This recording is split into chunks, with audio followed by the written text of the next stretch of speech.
эхний илтгэл манай салбар хуралдааны эхний илтгэл бол нийтийн нийгэм форумын яг энэ төсвийн эрт хот байдал иргэдийн оролцоог хангах чиглэлээр нэлээд туршлага хуримтлуулсан нийтийн нийгэм форумын төслийн удирдагч, зохицуулагч дорж дарь хүрэлцэн ирсэн байгаа. Ингээд дорж дарыгаа эндэрт урьж байна.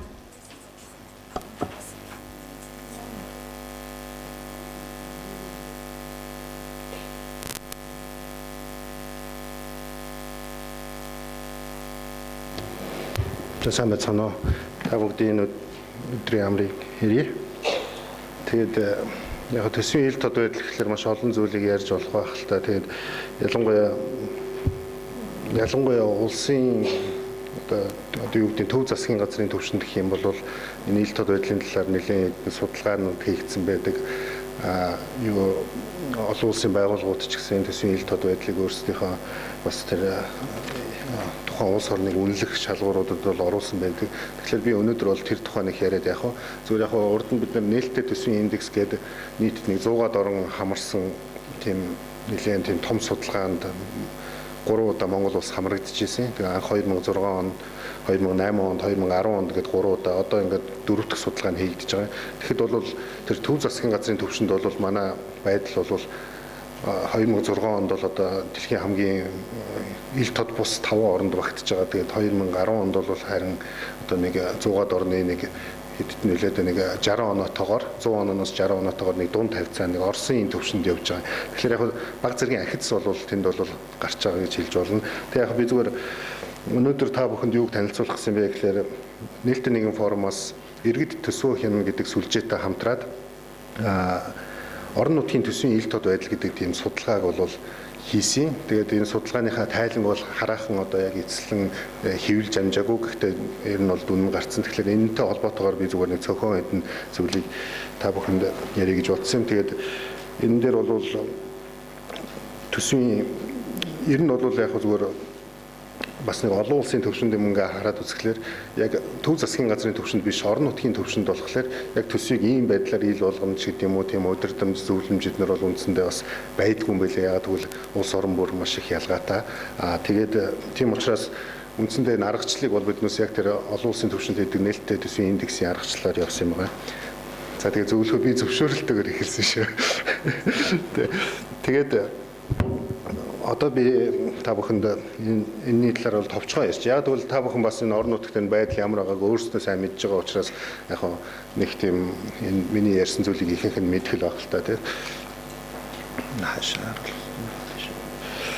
За тэгэхээр яг ер нь судалгааны аргачлалын хувьд бол биднес тийм асуулга гэдэг зүйлийг 60 асуулттай асуулга бэлдээ. Дээрээс нь 2 хүснэгт бэлдээд тэр хүснэгтээр болохоор энэ төсвийн мэдээлэл олдож ийн үгүй юу гэдгийг бол судлаачаар дамжуулж өөрөөр аймаг болгонд нэг судлаач ажилласан гэсэн үг. Тэр судлаач нь ихэвчлэн төрийн бас байгууллагын хүн байсан. Хэрвээ төрийн бас байгууллагын хүн бидэнд олдоогүй бол зүгээр нэг иргэн хүн байсан. Тэгэхээр тэр ерөөсөө судалгаа хийсэн зарчим маань ямар юм бэ гэхээр орон нутагт очиод тэр төсвийн баримт бичгээ өгөөч гэдэг одоо очиж байгаа юм тийм. Өгж байгаа бол тэрнийг бол нэг үнэлгээ болж байгаа. Тэгээ өгөхгүй бол бас нэг үнэлгээ бол. Эсвэл одоо тэр аймгийн одоо ч юм уу Улаанбаатарын ч юм уу тэр юу вебсайтыг судалж үзэж байгаа тийм. Тэгээд эсвэл одоо орон нутгийн тэр номын сан ч юм уу тэр мэдээлэл хаанаас олж болох вэ тиймэрхүү газруудыг судалж агаад өөрөөр л олон нийтэд ил байгаа мэдээллийг эхлээд олж аваад тэр мэдээлэл дээр үндэслэж тэр 60 асуултыг бол хариулсан байна. Тэр 60 асуулт нь болохоор тухайн одоо тэр олж авсан баримт бичгийн дотор юу ах хэвээр тэрний агуулгыг бол бас илүү харсан тийм асуултууд бол нэлээд орсон байна л да. Тэгээд ерөөсөө зөвхөн аймгийн төвшөнд дээрээс нь Улаанбаатарын төвшөнд л хийсэн байна. Тэрнийг бас онцлоо хэлж. Тэгэхээр сумын төвшний зүйл бол бас энд ороогүй.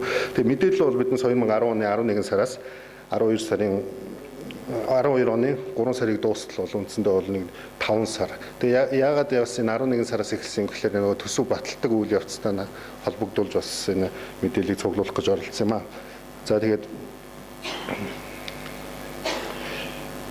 одоо ямар баримт бичгүүд гэдэг одоо очиод нөгөө мэдээлэл нэгтгэх гэдэг ямар баримт бичгүүдийг хүсэж ирсэн бэ гэдгийг бол энд тавьсан байгаа. Үндсэндээ бол нэг 10 үндсэн баримт бичиг. Гэхдээ бид нар бол нийтдээ бол нэг 30-аад баримт бичгийг одоо жишээлбэл бүтээгдэхүүн нийлүүлэх гэрээ, үр дүнгийн гэрээ гэдэг янз бүрийн баримт бичгийг төсөвтэй юу холбоотой байж болох вэ тиймэрхүү зүйлийг бас судалсан л да. Тэгээ засаг даргын мөрийн хөтөлбөрөөс ахуулаад. Гэхдээ яг төсөвтэй холбоотойгоор бол одоо юу гэдэг нэг 3 сард анх ингээл засгийн газар төсвийн хүрээ гэж нэг зүйлийг баталдаг тийм. Тэр нь бол дараа жилийн төсвийн үндэс болдог. Тэгэхээр тэр төсвийн хүрээ гэдэг дээр бас орон нутаг саналаа өгдөг. Ямар уу? Тэр мэдээлэл одоо жишээл орон нутагт байна уугүй юу? Дараа нь бол тэр 6-7 сард нөгөө төсвийн санал гэдэг зүйлийг бас явуулдаг. Дараа нь 8 сард болохоор нөгөө төсвийн нөгөө төлөвлөгөө тийм төсвийн төслийн төлөвлөгөөгөө бас ямд явуулдаг ч юм уу. Тэгээд дараа нь бол засаг даргаас иргэдийн төлөөлөгчдийн хуралд бол нөгөө төслөө өргөн барьдаг. За тэгээд дараа нь бол нөгөө батлагдсан төсөв тийм иргэдийн хурлаар гарч байгаа төсөв. За тэгээд төсвийн жил явж идэл бол тэр тодтол хийгддэг. Тэгэхээр тэр тодтолын баримт бичиг байна уугүй юу? За тэгээд хэд хэдэн тайлан байгаа аудитын тайлан санхүүгийн төсвийн жилийн болон улирлын сарын тайлан гэх мэт иймэрхүү тайлангууд байгаа. За дээрэс нь бид нар зүгээр нэг зүйлийг бол нэмж оруулж гисэн. Энэ дээр бол хураангуй төсөв гэдэг зүйлийг оруулж гисэн. Хураангуй төсөв гэдэг нь ямар утгаар оруулсан гэхээр цаашид бол магадгүй хураангуй гэхээс илүү иргэдэд зориулсан тийм төсвийг бол бас орон нутгаас гаргаж болох юм гэдэг утгаар оруулсан юм. Яагаад гэвэл төсөв гэдэг бол бас дандаа тоо байдаг болохоор тэр болгон бас иргэд ойлгохгүй байж магадгүй гэдэг үднээс тийм иргэдэд зориулсан илүү дэлгэрэнгүй тайлбарласан тийм төсөв байж болох юм болов уу гэдэг утгаар оруулсан юм байна. Тэгээд зүгээр энэ дээр бол үр дүн байна л да. Тэгэхээр энэ дээр би нэг хэн тоонуудыг хэлээд яах вэ? Зүгээр ерөнхий дүнгээр бол баримт бичгийг бол бид нар 4 хувааж үзсэн. Чөлөөтэй авч болдог, хүсэлт гарган авч болдог, зөвхөн албан хэрэгцээнд зориулан гаргадаг, огт боловсруулдаг. Гэхдээ энэ огт боловсруулдаггүй гэдэг нь болохоор бас нэг бол огт боловсруулдаггүй, нэг бол манай судлаач ямар нэгэн байдлаар орон нутгийн засаг захиргаанаас тайлбар авч чадаагүй зүйлийг бас биднээс огт боловсруулдаггүй гэдэг үнэлгээнд оруулсан юм л. Тэгээд эндээс харахад бол нийт баримт бичгийн нэг 20% нь бол чөлөөтэй авч болдог. Өөрөөр хэл интернетээр авч болдог, тийм номын сан мэдээлэл нь байж идэг ч юм уу, эсвэл интернет мэдээллийн төв гэдэг газар нь байж идэг ч юм уу, тиймэрхүү зүйл дүн байгаа юм л да. Хүсэлт гарган авч болдог гэдэг нь нэг одоо судлаач маань одоо захиа бичээд тийм ийм материал өгөөч гэдэг захиа бичингууд одоо хариулдаг ч юм уу. Эсвэл одоо нэг 2 3 тэр тэндээс ав эндээс ав гэж нэлээ явуулж байгаа сүулт нь бас тэр мэдээллийг өгдөг ч юм уу. Нэлээд төвөгтэй байдлаар мэдээллийг олж авсан тэр зүйлийг хэлж байгаа. Тэгэхээр энэ дээр бол нийт 220 баримт бичиг судлахад өөрөөр нэг 10 баримт бичиг аймаг болгоно. Тэгээд 21 аймаг Улаанбаатар гэхээр 220 баримт бичиг болчихж байгаа юм л да. Тэрний 93-ыг нь бол одоо хүсэлт гарган авч болд юм байна. За зөвхөн албан хэрэгцээнд гэж одоо 62 баримт бичиг байна. Тэгээд огт боловсруулдаггүй гэдээ бүр бас нэг 22 баримт бичиг байна. Гэхдээ энэ дээр бол би түрүүн хэлсэн бас яг огт боловсруулдаггүй юу гэдэг нь бас эргэлзээтэй юм бий л дээ. Тэгээд би яг үр дүнг бол нэг товчхондоо зүгээр бид нар тэгээд энэ аймаг болгоноор ингээд үнэлээ зүгээр ингээд бүс нутг эднэрээр хуваацсан байгаа. Тэгэхээр энэ бол яг танилцуулган байгаа юм чинь би энийг бол нэг заавал нэг яагаад тэр нэг тоонуудыг та бүхэнд уншаад яг ерөнхийдөө бол энд бол байдал бол одоо жишээл Баруун аймагт бол Баруун 5 аймагт бол чөлөөтэй авч болдог мэдээлэл бол зөвхөн 2% нь байгаа байхгүй юу. Тэгсэн мөртлөө ихэнх 64%-ыг нь бол одоо хүсэлт гарган авч болж байгаа тийм баримт бичиг төсвийн баримт бичиг ч юм уу. За энэ дээр би зүгээр нэг жоохон тогтоо ярил. Одоо жишээлбэл 220 баримт бичгийн тийм хамгийн дээдлэлт нь интернет дээр бүрэн ихээр байдаг 36 баримт бичиг байна. Тэгэхээр энэ дээр бол хамгийн гол нь Улаанбаатар хотын вебсайт дээр одоо жишээлбэл 10 баримт бичгээс 8 нь байж ах жишээтэй. Сэлэнг аймаг ч юм уу одоо 6 байж ах жишээтэй, Архангаа 6 байж ах жишээтэй. Гэтэл одоо 3 аймагт бол интернеттэй мөртлөө интернет нь ажиллахгүй байх жишээтэй. Интернеттэй гэхдээ ажилдгүй ч юм уу тий. Зарим аймагуудад болохоор одоо жишээл Орхон аймаг байна тий. Мэдээлэл авч болно. Интернет дээр байгаа гэдэг. Интернет дээр нь очиод үзэхлээр огт байдгүй тий. Тэгэхээр тиймэрхүү байдал ажиглаж байна. Гэхдээ энэ дээр зөв нэг юмыг ажиглахад бол бүх аймагуд үндсэндээ интернеттэй болцсон байгаа. Тэгээ веб хуудастай болцсон байгаа. Тэгээ энэ дээр бас нэг зүйлийг онцолж хэлэх хэрэгтэй л дээ. Яг зарим нь одоо жишээлбэл сарын тайлан гэх юм бол одоо хэрэг эрхлэх газрын жишээлбэл веб хуудсан дээр тайлан ирүүлээд тэрэн дундаас нь ухаад гаргаж болж юм л да. Гэхдээ орон нутгийн иргэд болохоор тэр хэрэг эрхлэх газрын тэндээс аймгийнхаа мэдээллийг бас авч сэтгэлдгүүл юм байлаа л да. Тэгэхээр биднес гол нь тэр аймгийнх нь өөрийнх нь вебсайтыг харсан байх чинь. Тэгэхээр аймгийн номын сан дэлгэсэн гэдэг. Одоо аймгийн номын сан гэдэг бол уул нь бас аймаг болгонд байдаг бас иргэдэд нээлттэй гэдэг утгаар. Тэгэхээр баг ашигладаг нь бол тэр цэнхэр өнгөөр будсан зургаас бол харж болохоор байгаа. За интернет мэдээллийн төв дэлгэсэн гэдэг нь бол одоо бас цөөхөн байсан. За мэдээллийн самбар гэл аймгийн захиргаан болгонд байдаг тийм. Одоо тэрэн дээр бол бас мэдээлэл байна уу гэдгийг бол бид нар бол энэ 4 сарын 5 сарын туршид туршиж судлаач байнга явуулж үзчихсэн. Тэгэхээр бас л 220 баримт бичгээс 20 баримт бичгийг биднес мэдээллийн самбарт байрлуулдгийг бол нотолж гаргаж тавьж чадсан байгаа. За тэгээ үнгүүгээр хэвлэмэл хувийг авч болдог гэдэг дээр бол 57 баримт бичиг нь албан бичгээр хүсэл тавьж авч болдог нь ингээд 112 болоо явчих чинь гаргасан байгууллагаас нь авч болдог. Энэ бас их сони юм байгаа юм л да. Тэгээ зарим юмыг болохоор одоо баталсан төсвийг иргэдийн хурлаас авах гэхлээр нөгөө засаг дарганы таман газар руугаа явуулцдаг ч юм уу тий. Тэгэхээр тэр мэдээлэл гаргасан байгууллагаас нь биш өөр газараас бас мэдээлэл авдаг тийм тохиолдлууд бас нэлээд байгааг бол тэр доотлын юу бол илэрхийлнэ л дээ. Зураг болоо. За энэ бол яг зүгээр хугацааны хувьд одоо биднес нээлттэй чөлөөтэй авч болдог буюу хүсэлт гарган авч болдог баримт бичгүүд дотроо 7 хоногийн дотор одоо гаргаснаас нь хойш 7 хоногийн дотор авч болдог баримт бичиг нь бол бидний энэ судалгаагаар бол 29 баримт бичиг, өөрөөр 21% нь 63 баримт бичиг нь бол яг сарын дотор гарснаас нь хойш хүсэлт гаргаад ч юм уу эсвэл чөлөөтэй авч болдог байна. 16% нь болохоор юу сараас илүү хугацаа шаарддаг мэдээллийг авахд тий. Гэхдээ энэ бол зөвхөн нөгөө нээлттэй мэдээлэл дээр л ярьж байгаа. Цаана нь бол одоо олон нийтэд огт илүү болдгоо тийм мэдээлэл нэлээд байгааг бол бид дурдсан байгаа. За энэ оног би яг цаашаа явуулчих. Тэгээ бид нар бол энэ асуултуудаа бол нэг 3 ангилсан юм аа. Тэгээд тэр нь бол одоо эхнийх нь болохоор эргэцэн орчинтой холбоотой. Хоёр дахь нь болохоор мэдээллийн өөрийнх нь иж бүрэн байдал дээр чанарын асуудал, мэдээлэл төсвийн мэдээллийн чанарын асуудал. Гурав дахь нь болохоор үйл явц, төсвийн үйл явц өөрөө нээлттэй нэ гэсэн юм ангиллаар яваад. Тэгээд нэг бүгдэнд нь 100 оноо өгсөн юм л та. Тэгээд энэ дундаж дүн нь харагдаж байна л та. Тэгэхээр орон нутагт бол төсвийн ил тод байдлын эргэцэн орчныг бүрдүүлэх талаар бол үндсэндээ бол 17.3 оноо 100 онооноос маш хангалтгүй дүн байгаа юм тийм. Нөгөө хоёр нь бол арай дээр оноо. Гэхдээ ер нь бол дундаж оноо нь бол 35.1, 38.1 гэхэлэр их доогуур түвшинд байгаа. Тэгэхээр энэ дээр бол бас юу харагдаж байна гэхээр орон нутагт яг энэ төсвийг ил болгох тийм эргэцэн орчин нь бол энэ бүрэлдэхүүн байдал бол ажиглагдаж байгаа юм л да. За тэгээ яг энэ бол ингээ аймаг болгоны авсан оноог бол тэр 3 асуултын төрлөөр бол тавьсан байгаа. Тэгээд энэ дээр бол жагсаасан байгаа. Гэхдээ би энэ дээр бол бас нэг тийм акцент өгөхийг бол хүсэхгүй. Яг бол сүүлд нь бол яг ерөнхий нэг тийм бас юу байгаа л да. Жагсаалт байгаа. Тэрнийг нь бол магадгүй энэ байна. Энэ ерөөсөө манай одоо яг ерөнхий дүн гэх юм уу да. Тэр нийт оноо гэдгээр ингээд харьцуулаад. Тэгэхээр энэ дээрээс бол хэд хэдэн дүгнэлт хийж болж байгаа юм л да. Энэ яг ингээд аймагуудыг жагсааж болж байгаа юм те. Тэгээд яг нэгэн дээр орсон, нэгэн доор орсон. Энэ бол яг судалгааны дүн. Ерөнхий дүн нь бол 34.9 оноо авсан байгаа. Дунджаар аймагуд. Тэгэхээр маш их хангалтгүй байна гэсэн тийм дүгнэлтэнд бас за яг маш их гэх юм ч одоо хаашаа. Гэхдээ ер нь бол хангалтгүй гэсэн тийм дүн бол гарч байгаа юм. За тэгэхээр энэ дээр бол бас хамгийн доотлын оноо нь 16.6 байхад хамгийн дээдлийн оноо нь 55.5. Өөрөөр бас нэлээд тийм дотроо их олон янзтай байгаа нь бол харагдаж байгаа. Тэгэхээр энэ дээр бол бас аймагуд хоорондоо их ялгаатай бие биенээсээ суралцах ч юм уу янз бүрийн тийм боломж бол бас нэлээд байгаа нь бол харагдаж байгаа юм л да. За яг тэгээд ингээд аймагуудыг жагсаага бид нар бол бас хит хитэн үзүүлэлттэй ингээд ямар нэгэн уялдаа холбоо байна уу гэдгийг бол зүгээр туршиж үзсэн. Тухайлбал одоо хүн амын тооч гэдэг юм уу тий алслагдмал байдалч гэдэг юм уу дээрэс нь уулуурхаан лицензийн тоо тухайн аймагт олгогдсон лицензийн тоо энэ рейтинг хоёр ямар нэгэн тийм статистик холбоо байна уу ч гэдэг юм уу эсвэл одоо тэр үндэсний хөгжил шинтгэлийн орноос гаргаж байгаа аймгийн хөгжлийн индекс гэж байгаа тэрнтэй үргэлжлэл харьцуулж үзсэн. Тэгэхээр нэг ямар нэгэн тийм статистик холбоо тэрнтэй бол нэг харагдахгүй байна. Тэгэхээр бидний хийж байгаа гол дүгнэлтийн нэг болохоор ердөөсөө энэ орон нутгийн удирдлагын одоо хандлага тухайн хүний одоо хүчин зүйлээс хамаарч энэ ил тод байдлын тэр ялгаа бол нэлээд байдсан байна гэдгийг бол бид нар бол зүгээр тийм дүгнэлтэнд одоогийн байдлаар хүрээд байгаа. За тэгээд энэ бол яг бүсээр ингээд гаргацсан байгаа. Энэ дээр бол яг нийслэл хот бол яг нэлээд өндөр оноо авсан бос нь бол ойролцоогоо нэг чухал биш. За тэгээ яг дүгнэлт зөвлөмжтөр би зүгээр нэг цөөхөн үед нь санаа хэлж дээ. Энэ дээр за ерөнхий дүн бол мэдээж би түрүү хэлсэн хангалтгүй байна тий. Энэ бол их боломж байна. Хүний хүчин зүйлээс их хамаарч байна.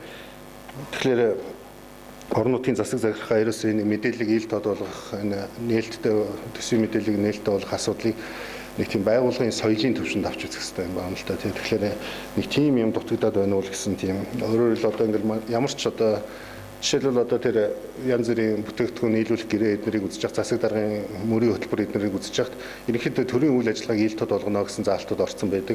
А яг төсөвтэй холбоотой тийм нарийн заалтууд ч юм уу тэрнийг яаж хэрэгжүүлэх хэрэгсээ тийм юм байдгүй нь бол харагдсан. Тэгээ одоо жишээлбэл яг судалгааны дүн дээр би нэг тийм бүр нэг нарийн юм руу орохгүй байна л да. Гэхдээ одоо жишээлбэл та бүхэн мэдж байгаа иргэдийн хурал засаг дарга хоёр хоорондоо бүтээгдэхүүн нийлүүлэх гэрээ гэж байгуулдаг тийм. Хуулиар тэр одоо төсвийн байгууллага удирдлага санхүүжилттэй хуулинд байж байгаа. Гэтэл одоо хоёр аймагт бол жишээл манай судалгааны дүнгээр бол бид нарт тийм гэрээ байхгүй. Тэгээ яагаад байгуулдаг юм гэхээр одоо засаг дарган зогтойгоод байдаг юм чи тийм үү. Тиймэрхүү сонин юмнууд одоо хууль зөрчсөн ч гэмээр ч юм уу тиймэрхүү зүйл суртал нэлээд байгаа л да. Гэхдээ тэр болгон дээр би яг нэг акцент одоо өгөөд яах вэ. За дараагийн нэг дүгнэлт болохоор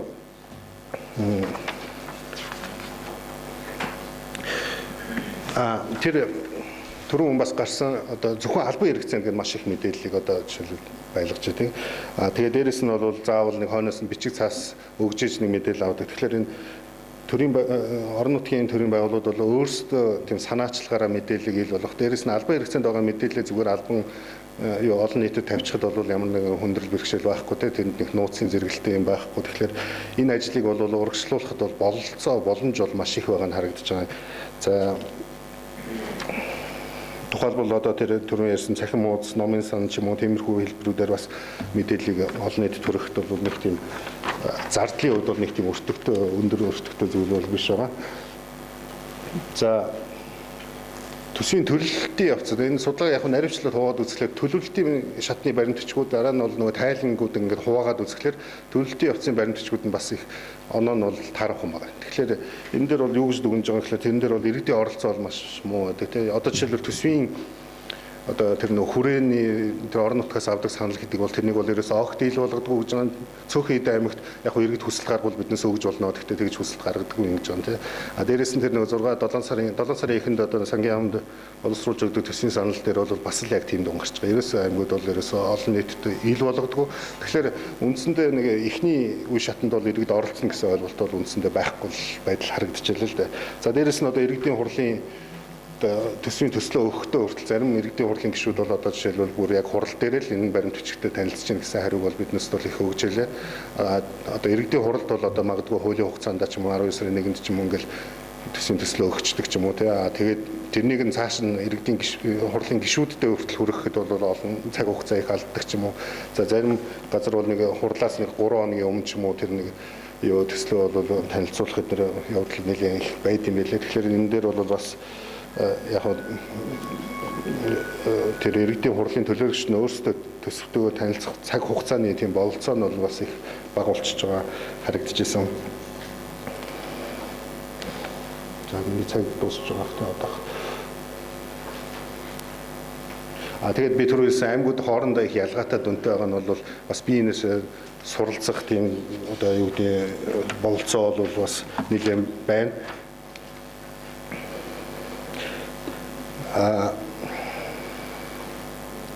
Энэ дээр бол би бас нэг иргэдийн оролцооны талаар үнэхээр яг иргэдийн оролцоо их сул шүү дээ гэж бас их шүүмжилдэг л дээ. Гэхдээ мэдээж яг түрүүн бас яригдчихсэн шийдвэр гаргах тийм эрх мэдэлгүй иргэд бол энийг бас сонирхгүй байх нь аргагүй шүү дээ.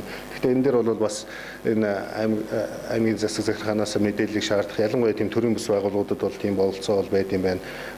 Мониторинг хийх тийм бас бололцоо бол байд юм байна гэдгийг бол энэ судалгаанаас бол бас харж болохоор байгаа.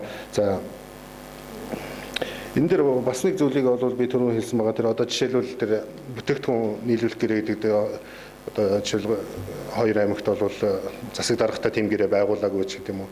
Тэгээд энэ бүтээгдэхүүн нийлүүлэх гэрээний үзэсгэлээр зарим ерөнхийдөө нэг стандарт маягийн явдгийг бол та бүхэн мэдэх бах. Гэхдээ одоо жишээлбэл зарим аймагуд бол одоо жишээл сангийн яамд ирүүлдэг мэдээлэл хугацаанд нь ирүүлдэггүй байх жишээтэй ч юм уу тийм. Дээрээс нь одоо ингээд тайлангуудыг биднээс олоод ингээд харьцуулаад үзэхлээр маш олон янзын зарим нь зөвхөн одоо нэг хэдэн хүснэгт байх, зарим нь бол бас нэмэлт мэдээлэлтэй ч юм уу. Тэгэхээр нэг тийм стандарт дээрээс мөрдөгдөхгүй байгаа тийм зүйл ажиглагдаад байгаа юм л да. Тэгэхээр энэ стандартыг цаг хугацааны болоо тэр агуулгын стандартыг бол хэвшүүлэх нь бол их чухал юм болов гэсэн тийм зөвлөмж байгаа. За тэгээд эцэст нь бол ер нь хамгийн чухал нь бол магадгүй би түрүүн бас хэлсэн энэ ил тод байдал хүнээс хамаарат байна. Тэгээд энийг бол бас тийм байгууллагын төрийн байгууллагын соёл болгож хэвшүүлэх бол үнэхээр шаардлага байгаа юм л да. Яг тэгвэл баруунд бол ялангуяа энэ бол зүгээр нэг соёл болцсон байдаг. Заавал тэр хуулинд байх шаардлагатай биш тийм. Гэхдээ Монголд бол ийм хүнээс их хамаарат байгаа учраас бас эхний ээлжинд энэ хуулинд бол энэ ил тод байдлыг заавал нарийн зааж өгөх шаардлагатай юм байна гэсэн тийм бас нэг дүгнэлтэн төрөөд байгаа юм л да.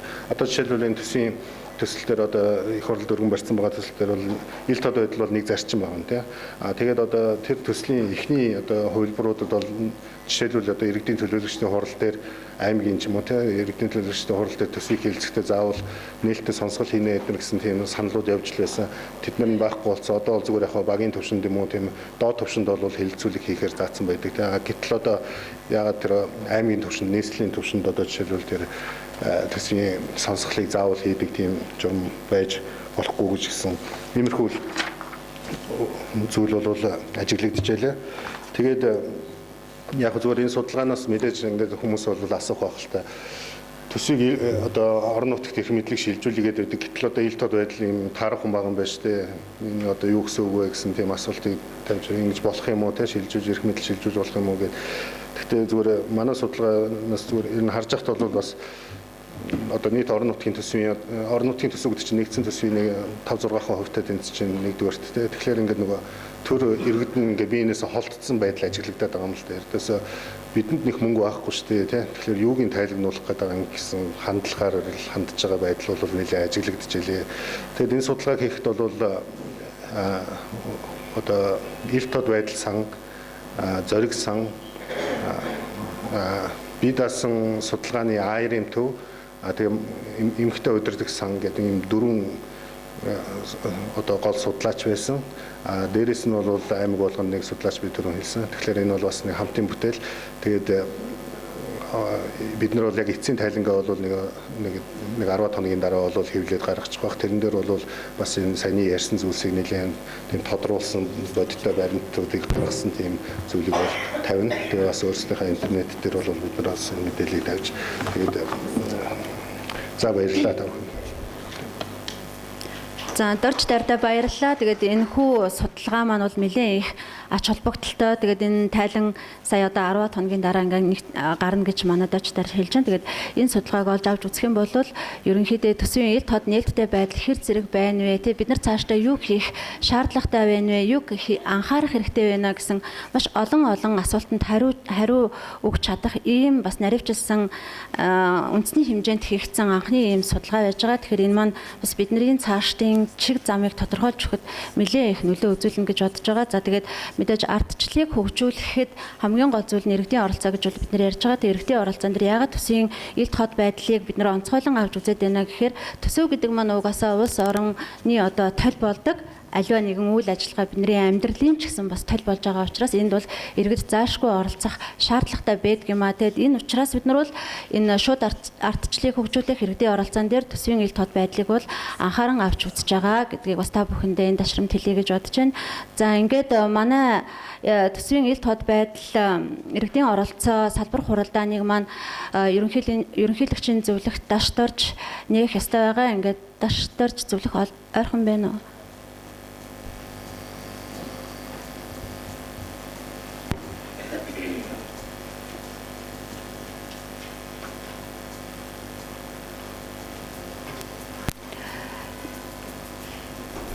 Таныг урьдсан байгаа дашторж зөвлөхөө.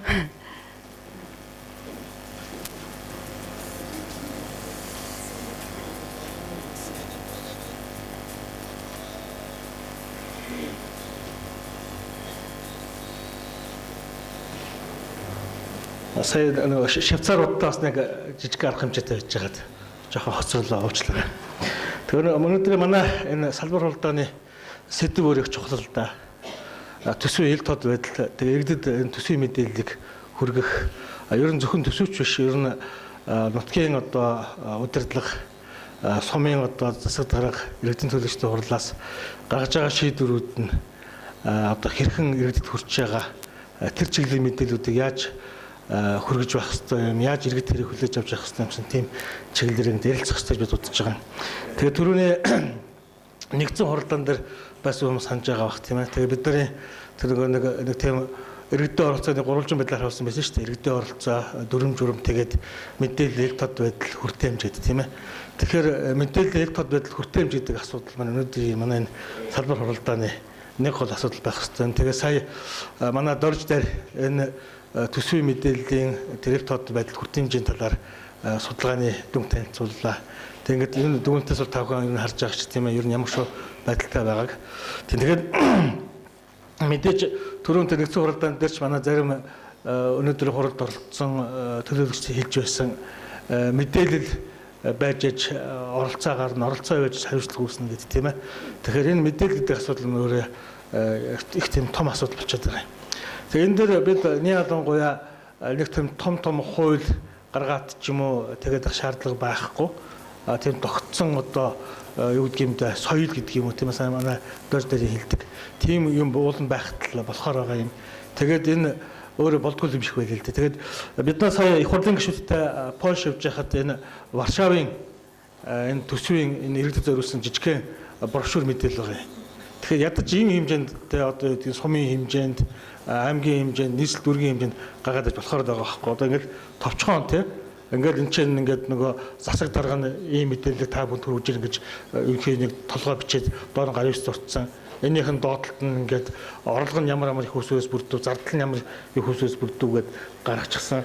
Энэ чинь болохоор одоо орлогынхаа нэг төрлөөр ингээд зардлаад энд нь зарлагын нэг төрлөөр задлаад тийм үү. Томоохон зардлуудаа одоо хөрөнгө оруулалт, боловсролд нийгмийн халамж гэдэг спорт гэдэг тийм ингээд товчхон гэдэг чинь ийм мэдээлэл хүмүүст өгөхөд бас нэг одоо түрүүний тэр дор дээрийн хэлдэг хураангуй мэдээлэл гэдэг маань ингээд үндсэндээ болчихгүй юм байгаа байхгүй. Тийм учраас энийг ингээд алга цог хэвшээгүй байгаа учраас бид энэгээр одоо юу гэдэг төсвийн ялангуяа төсвийн одоо энэ хураангуй мэдээлэл товч мэдээллийг иргэд сонирхсан хүмүүст хүргэдэг байх нэг жижигхэн тийм аргачлсан заавар ерөнхийдөө энэ хурлын дараа гаргаж удаад байгаа юм л да. Эндээс зөвлөмж гаргаад тийм ээ. Ийм одоо гарын авлага гаргаж байх, иргэдэд товчхон мэдээлж байх, тийм одоо мэдээллийг гаргаж байх тийм үлгэрсэн журам одоо гарах шаардлагатай байна гэд бид ингээд энэ хурлаасаа хэрэг тодорхой хэмжээний дүгнэлт гаргаад зөвлөмж гаргачих юм бол энэ дээр бид бас ажиллаад тийм үү. Богино хугацаанд тэр нэг хуудас, хоёр хуудас тэр журмыг нь хавсралт тэр гаргах ёстой мэдээллийнх нь үзүүлэлтийг гаргасан тийм форм маягтын дагуу ингээд 2-3 хуудас юм гаргаад ингээд бүх одоо сум дүүрэг аймаг нийслэлийн иргэдийн төлөөлөгчдийн хурал юм засагтаргын таймын газарт санал болгоод явуулж болж байгаа байхгүй юу. Тэгээд үүнээс хойш ийм явуулсан юм байлаа шүү дээ. Энэний дагуу таны мэдээлэл гаргаж байгаач өгч байгаа ч гэсэн тийм мэдээллүүдийг шаарддаг тийм болчихвол улаасаа зүгээр юм болж бодсон юм. Хоёрдугаарт нь бол өнөөдөр бас нэг сонирхол татж байгаа асуудал юм гэхээр яг ингээд сумын ч юм уу, аймгийн ч юм уу дүүрэг нийслэлийн төсвийн энэ хураангуй мэдээлэл гаргахаасаа гадна тухайн тэр төсвөөс санхүүжилт авж байгаа сургууль, эмнэлэг, бусад байгууллагуудын санхүүжилтийн мэдээг бас тийм үү нийтэд хүртээмжтэй харагдах тийм газар байршуулах тийм үү. Одоо бид Швейцарт очиж үзсэн л да. Швейцарт одоо жишээ нь ингээд тамгын газарт ингээд орохоор одоо тухайлбал яг нэг төсөв байгууллагын тамгын газрын өөрийнх нь төсвүүд ингээд те хаалган хажууд байж байгаа байхгүй юу. Нэг хажууд нь тэгэл одоо жишээ нь төлөвлөгөөр ийм зардал гарах хэвээр гүйцэтгэлээр өссөн дүнгээр сарын ийм гүйцэтгэл гарах хэвээр жихэн гарсан энэ байна гэдэг те. Тэг өмнөх сарынх нь одоо зардлынх нь гүйлгээ дэлгэрэнгүй байдлаараа тэгээ гарч байгаа юм. Одоо тухайлбал манай хувьд ач үзэхэд тийм дотор сургуулийн дотор байр байлаа гэхэд одоо шинэ өмнөх сард хичнээн килограмм юуны махыг нэг ээлжиндээ хэдэн килограммыг хэн гэдэг хүнээс нэг жих нүний хідээр авуу гэл тийм мэдээлэл тэмцээ ингээд тавьчих шээ. Тэгээ хүмүүс тэрийг хараад ийм үнэтэйгээр авсан юм уу надаас ийм үнээр авч болох байсан шүү дээ хэмжлэнгээр тийм ээ. Энэ чинь нэг талаасаа ингээд нөгөө иргэд тухайн тэр төсвийн одоо байгууллага үйл ажиллагаа явуулахдаа хичнээн хэмжээний зардалтай өртөгтэй ажиллаж байгаа гэдгийг мэдээлэл авахаасаа гадна тийм үү. Одоо төсөв байгууллагууд дээр чинь нэг тийм юу явдаг штэ өндөр үнэтэй авлаа те инглээ тэглээд иргэд те энийг бас тодорхой хэмжээнд ингээд нийт мэдээлээд тийм үү өөрхөн одоо тэр авч байгаа худалдаж авч байгаа бараа үйлчлэгээ хямд төсөр авах тийм үү. Тэгэхээр нутгийн иргэдээс тийм ээ болцоотой ханган зөвлөгчраас тэрийгэ цааш авч явах гэх мэтлэнгээр ийм болцоотой боломжтой болох юм болов гэж бид ойлгож байгаа. Тийм учраас бас яг энэ төсөв байгууллагуудын хувьд нийтэд зориулсан тийм одоо мэдээллийн товчхон тийм хэлбэрдэг бид бас ингээд энэ хуралдааны дараа ийм зөвлөмж гарах ёстой гэсэн дүгнэлт хийгээд тийм ээ. Тийм зөвлөмжүүдийг бид ингээд журам байдалтаар гаргаад ингээд явчих болох юм байна гэж хэлэх гэж байгаа юм л да. Тэгээд өнөөдөр энэ хуралдаан дээр бидний ялангуяа бид ингээд нөгөө асуудал төлөвлөлтөө дорж дараагийн тэр суурс нээлттэй нийгмийн шугамар хийсэн судалгааг ярьцгаад дараа нь энэ хөтөлбөр төсөл арга хэмжээг сонгох, түүнийг санхүүжүүлэхдээ иргэдэд оролцоог хэрхэн хангаж байгаа талаар Дэлхийн банкны доктортой амжиргаа төслийн туршлагыг нэг ярьцгаад түүнийхэн дараа болохоор манай доктор Эрхбат бас яг энэ төсвийн ил тодлыг хангах энэ оролцоог иргэдийн хувьд яаж хангах ёстой гэсэн тийм жижигхэн журам ингэж ярьцгаад тэгээ энийг тойрч хилцээ гэж бид нэр төлөвлөсөн байгаа юм. Тэгээд ингэж хэвлээ төлөвлөсөн дагуугаа гэж явах нь зүйтэй баг тийм ээ. Тийм. За дашдурч зөвлөгтөө баярлалаа. Тэгэд сая бас зөвлөх хэллээ те бид нар яг юуны тулд энэ салбар хуралдааныг хийгээд байна гэхээр илтгэлүүдээ сонсчоод бид нар ямар ч байсан зүгээр сонсоод ярилцаад өнгөрөх биш бас нэг юм бүтээлч тийм ээ цаашдаа үйл ажиллагаагаа чиглүүлж авахныг зөвлөмжүүл гаргах ёстой юм байна гэсэн ийм чиглэлийг бол бид нарт өглөө. Тэгэхээр та бүхэн маань бас илтгэлүүдээ сонсож явах явцдаа энэ төсвийн ил тод байдал иргэдийн оролцоог нэмэгдүүлэхэд энэ зөвлөмжөнд илүү бүтээлч бас ямар саналуудыг та бүхний одоо оюун ухаанд байна. Тэрнийг бас зэрэгцүүлээд ингээд бодож авч жаад илтгэлүүдээ сонсчоо санал онолоо хэлээрэй гэж бодож байна. Ингээд зөвлөгтөө баярлалаа. За дараагийн маань илтгэгч бол төсөл хөтөлбөр хэрэгжүүлэхэд иргэдийн оролцоог хангах гэсэн ийм сонирхолтой илтгэл байгаа. Илтгэлийг доктортой амжиргаа төслийн 2 төслийн захирал хасчулуун хас цэцэг 50 ингээд хатагтай хас цэцгийг урьж байна.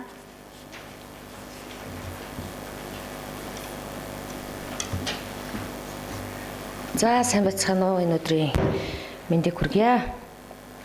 Тэгэхээр өнөөдрийн миний тавих илтгэл бол өнөөдрийн бидний чуулганы сэдвтэй орон нутгийн одоо эрх мэдлийг нэмэгдүүлэхэд иргэдийн оролцоог хэрхэн хангах вэ гэдэг талаар энтэй маш одоо уялдаж холбогдсон. Бидний доктортой амжиргаа төслийн Дэлхийн банкны энэ төслийн хэрэгжүүлж байгаа үйл явц, иргэдийг одоо идэвхжүүлэх, орон нутгийг идэвхжүүлэх энэ үйл явц маань өөрөө буцаад одоо яг энэ төсвийн тухай хууль дээр яаж холбогдох юм, энэ дээр бид нар ямар сургамжтай үйл ажиллагаанууд байгаа юм, юуг сайжруулах ёстой юм гэдэг асуудлуудыг ярилцъя.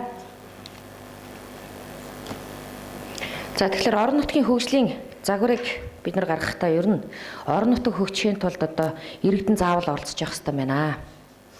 За түүнчлэн иргэдийн чадварыг бэхжүүлэх ёстой. За дээрэс нь хөрөнгө оруулалтыг бид нэр эрх мэдлийн өгөх ёстой байна гэсэн. Энэ гурван асуудал цогцоороо нийлжээж орон нутгийн хөгжлийн асуудлыг бол бий болгох юм байна сум дүүргийн. Тэгэхээр одоо түрүүгийн слайдн дээр бас байсан. Одоо энэ орон нутгийн хөгжил гэдэг маань одоо манай төслөөр одоо 2002 оноос 2007 онд доктортой амжиргаа нэг төслийн үед нэлээд их энэ асуудлыг ярьсан, хэрэгжүүлсэн хөрөнгө оруулалтуудыг хийсэн байгаа. Энэ дээрээс үндэслээд одоо доктортой амжиргаа 2 төслийг 2008-аас 12 онд одоогийн байдлаар бас 13 он хүртэл нэг жилээр сунгагдахаар байгаа. Энийг хэрэгжүүлнэ гэсэн байдалтай явж байгаа. За тэгэхээр орон нутгийн төсвийн төлөвлөлт гүйцэтгэлд иргэдийн оролцоо ер нь ямар байж болох юм бэ?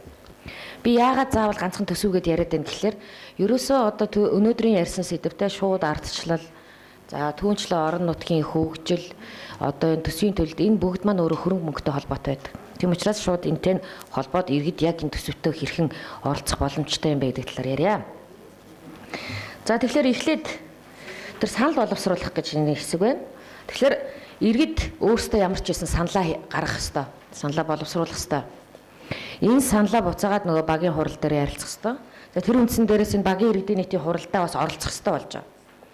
За түүнчлэн энэ төсөл боловсруулах гэдэг нь иргэд өөрсдөө төсвөө яг боловсруулахад гар бие оролцдог байх хэрэгтэй. За тэгээд дээрэс нь энэ мөнгөн хандив дээр иргэд бас одоо өөрөөсөө сайн дураараа 2000 юм уу 20,000 юм уу те тухайн төсөлд мөнгөө хандивлаад эннийхээ үндсэн дээрээс нөгөө тухайн төсөл вэ нү арга хэмжээ вэ нү тэр төсвөөр хийгдэж байгаа аль нэг үйл ажиллагааг хянах энэ бас механизм маань бас давхар нэмэгдээд явж байдаг. За гар биеэр оролцох энэ болцоог бас төсөөлөлт олгож өгдөг. Энд бас бидний уурсан бас нэлээд олон хүмүүс байх шиг байна. Хөдөө орон нутгаас ирсэн те төслийн талаар ойлголттой хүмүүс байна. Энэ гар биеэр оролцно гэдэг маань одоо худалдаа авах ажиллагааны тухай одоо манай төслийн заавар дээр байдгийн олон нийтийн оролцооны арга гэж. энэ аргынхаа дагуу бас оролцох болцоотой өөрөө хийх ёстой. За тэгээ сүүлд нь бас хяналт шинжилгээ үнэлгээг явуулах гэсэн энэ мэтэр бүх одоо төсвийн үе шат болгонд нэг бүтэн жилийн циклтэйгээр энэ үйл ажиллагаа маань манай доктортой амжиргаа төсөл маань иргэдийг оролцуулахыг зорж яваамаа. За энэ дээр харагдж байгаа баг хорооны иргэдийн нийтийн хурал. За энэ баг хорооны иргэдийн нийтийн хурал одоогийн байдлаар бид аль нэг баг хорооны иргэдийн жилд 4 удаа болох хэвээр аль нэг баг хорооны иргэдийн нийтийн хурлыг ашиглаад тухайн үед одоо зараа тараахтаа одоо доктортой амжиргаа төслийн танаас суманд хойрлогдсон хөрөнгийг хэрхэн шийдвэрлэх вэ гэдэг талаар ярилцмаар байна. Та бүхэн хурж ирээч гэдэг байдлаар одоо иргэдэд цуглуулж байгаа тийм ээ. За тэгээд иргэд маань өөрсдөө бид нар одоо нэлээд их мэдээллийг бас тараасан одоо сайн дурын идэвхжүүлэгч хянагч үнэлэгч гэдэг хүмүүсийг зөвлөх байгууллагынхаа тусламжтайгаар бид нар сургасан тэр хүмүүст мэдээлэл өгсөн учраас тэр хүмүүс маань буцаад одоо яг багийн иргэдийн нийтийн хурлын эрцгийг сайжруулах чиглэлээр бас давхар ажиллаад явж байгаа. За тэгээ хурал дээрээс ямар асуудлууд гарах вэ гэхээр бид зааврын дагуу нэлээд олон ийм одоо юунууд гаргасан эднэрээ бас та бүхэн бас харсан бах те. Бид нар одоо яг сум дүүрэг иргэдэд хүрэх чиглэлээр гарын авалгуудыг бас гаргаад явж байгаа. Тэгэхээр энэ дээр бас тодорхой бид нар бас иргэдэд зориулсан ойлгомжтой хэлбэрээр зааж өгсөн байдаг. Яаж хэрхэн энэ төслөөс та бүхэн ашиг хүртэх вэ? Ямар үйл ажиллагаа байна гэдэг чиглэлээр. Тэгээд багийн иргэдийн нийтийн хурал бол ерөнхийдөө эрдэс бол бидний хийсэн судалгааны үндсэн дээрээс бол нэлээд сайжирч байгаа. Тэгэхээр 2008 онд байсан эрдэс одоо 2009 онд 10 онд одоо шат дараалал ингээд нэмэгдсэн ийм байдлууд бол харагдаж байгаа. За тэгээд энэчнээс гарсан асуудлууд маань буцаад нөгөө сумын засаг даргын зөвлөлөөр очдог шүү дээ тийм ээ. Тэгээд сумын засаг даргын зөвлөлийн хурлыг хамгийн гол нь нээлттэй, ил тод бас өргөтгсөн байдлаар хийх ёстой байдаг. Тэгэхээр бид нөө тийм шаардлагуудыг, тийм одоо заавруудыг өгж байгаа. Ерөнхий ихэнх суманд бол нээлттэй бол хийгдэж явж байгаа гэдэгт бол итгэлтэй байна. За сумын засаг даргын зөвлөлөөр бүх багийн ирсэн саналуудыг ирэмблээд нэгтгээд за одоо манай орон нутгийн хөгжилд энэ асуудал нь илүү тохиромжтой, төлхөө тохиромжтой байна гэдэг байдлаар үйл ажиллагаагаа бас явуулж байгаа. За энэ одоо иргэдийн нийтийн хурлын зурагнууд байна. За зөвлөлийн хурлууд байна тийм ээ. Тэгэхээр энэ зөвлөлийн хурлууд маань өөрөө иргэдийг бас илүү тийм нээлттэй. Одоо бидний өнөөдрийн ярьж байгаа төсөв одоо энэ бүх мэдээлэл ил тод байх хэвээр, нээлттэй байх хэвээр гэдэг асуудлаар бас ярьж байгаа тийм ээ. Тийм учраас ерөнхийдөө нээлттэй ил толд явагдах хэвээр маа гэсэн байдлаар. За зөвлөлийн хурлаас гарсан шийдвэрийг аймаг дээр нэг хянж үзэж байгаа.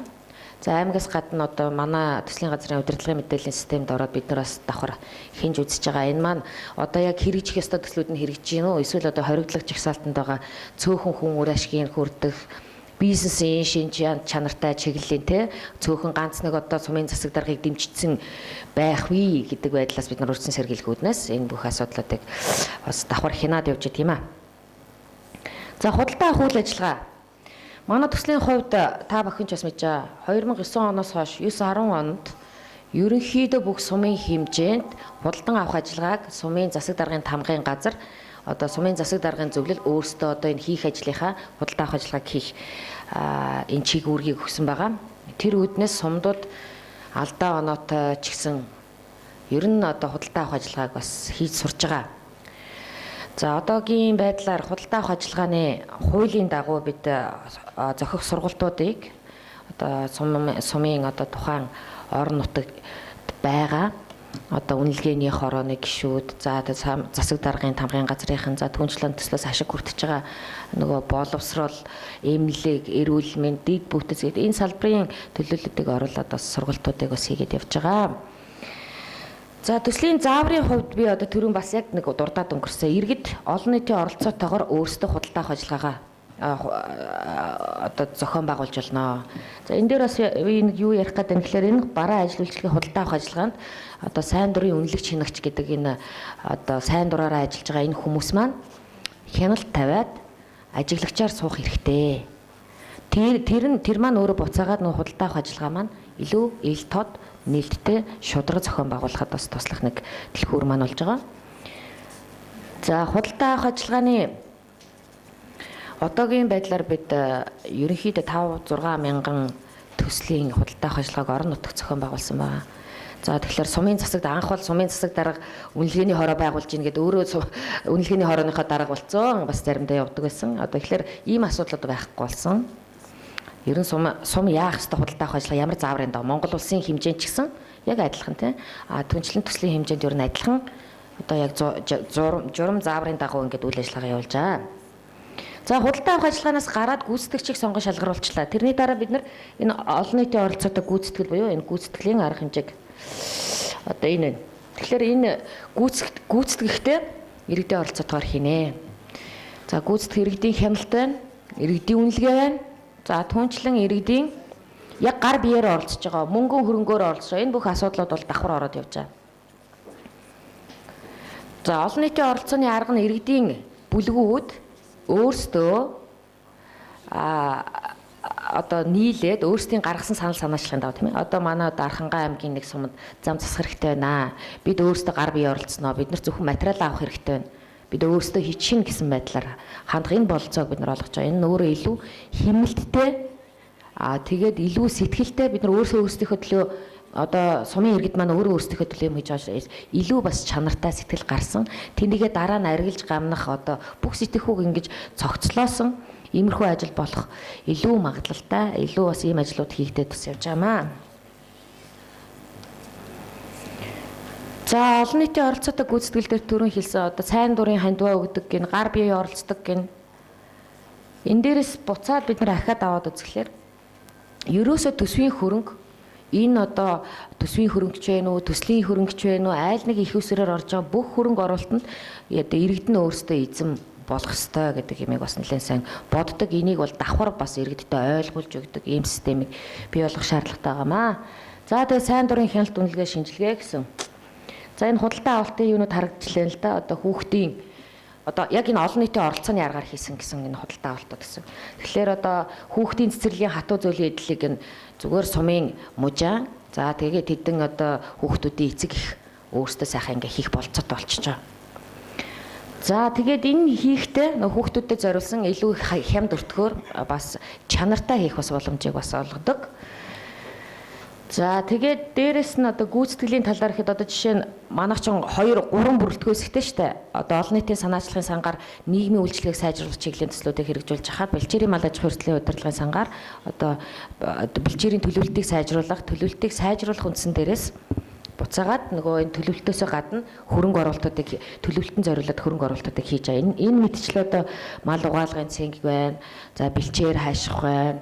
За гол горих одоо гол горхны их хамгаалагч гэдэг юм а тийм ээ маш олон төрлийн төсөл хэрэгжиж явж байгаа. За хяналт үнэлгээ энэ дээр одоо сайн дурын хянагч үнэлэгч гэдэг энэ ажиллаж байгаа энэ хүмүүс маань тухайн нэг одоо ойролцоогоор одоо бараг 20 төсөл нэг суман дээр 2008 оноос хойш хэрэгжсэн байна. Тухайн 20 төслийн одоо тий иргэдийн үнэлгээнүүдийг бас хийгээд давхар явж байгаа гэсэн үг. Иргэд энэ төслүүдийг хэрэгжихэд ер нь ямар сэтгэл одоо ямар үнэлгээ өгсөн бэ гэдэг талаар тий та нар бас хийгээд бас энэ зарим хүмүүс нь бас явж байгаа. За одоо цэцэрлэгт бид нар хатуу зөлийн эдлэл ингээ саяных авчихсан. Тэгэхэд энд одоо иргэд буюу одоо яг ашиглагч нар хүүхдүүдийн эцэг эхнэр ямар үнэлгээ өгч байгаа юм бэ? Энэ сайн юм уу, муу юм уу? Хэр үр дүнтэй болсон гэдэг талаар бол сэтгэл ханамжийн судалгааг авч байгаа. Энэ хүмүүс маань буцаад би энэ циклээр зурсан бааш. Үнэлгээ ягаад буцаад багийн иргэдийн нийтийн хуралд очиод байна гэхээр энэ хийсэн үнэлгээ засаг даргын ганцхан зөвлөлтөө биш буцаад багийн иргэдийн нийтийн хуралдаа манай засаг даргын зөвлөлийн шийдвэрээр хийсэн энэ ажлууд иргэдээс ийм үнэлгээ авчээ гэдгийг буцаад заавал мэдгэж явах хэрэгтэй. Энэ маань ингэж фидбек буюу одоо буцах холбоотой тийм ээ. Ингээд мэдэгдээд явж гин гэдэг маань дараагийн ажлыг сайжруулах, засаг даргын ажлыг үнэлэх, дээрээс нь засаг даргын тамгын газрын ажлыг үнэлэх, за хянах энэ механизмын нэг гол суурь болоод явж байгаамаа. За сайн дурын хяналт үнэлгээг бол хийж байгаа. Одоо ингээд энэ мэдчилэн гэдэг юм аа. За энэ дээр ч яах вэ? Иргэд олон нийт одоо үнэлгээ авдаг, ажлын комисс орж ажилладаг, хүлээн авах комисс заавал орж ажиллах хэрэгтэй тийм ээ. Шаардлагатай тохиолдолд санал гомдол гаргаж шийдвэрлүүлэх. Энэ асуудлаар бид нар нэг юм хийгээд байгаамаа. Мэргэжлийн хяналтын ерөнхий газартай хамтраад одоо сайн дурын үнэлэгч хянагч нар маань за одоо нэг энэ гүйцэтгэгчийн талаар гомдол, за энэ хариуцлагагүй байдлыг олж мэдсэн бол За эхлээд одоо сумын зохицуулагч түнчлэн нөгөө сумын засаг даргын зөвлөлийн гишүүдэд очиж хэлээд байгаа юм л та.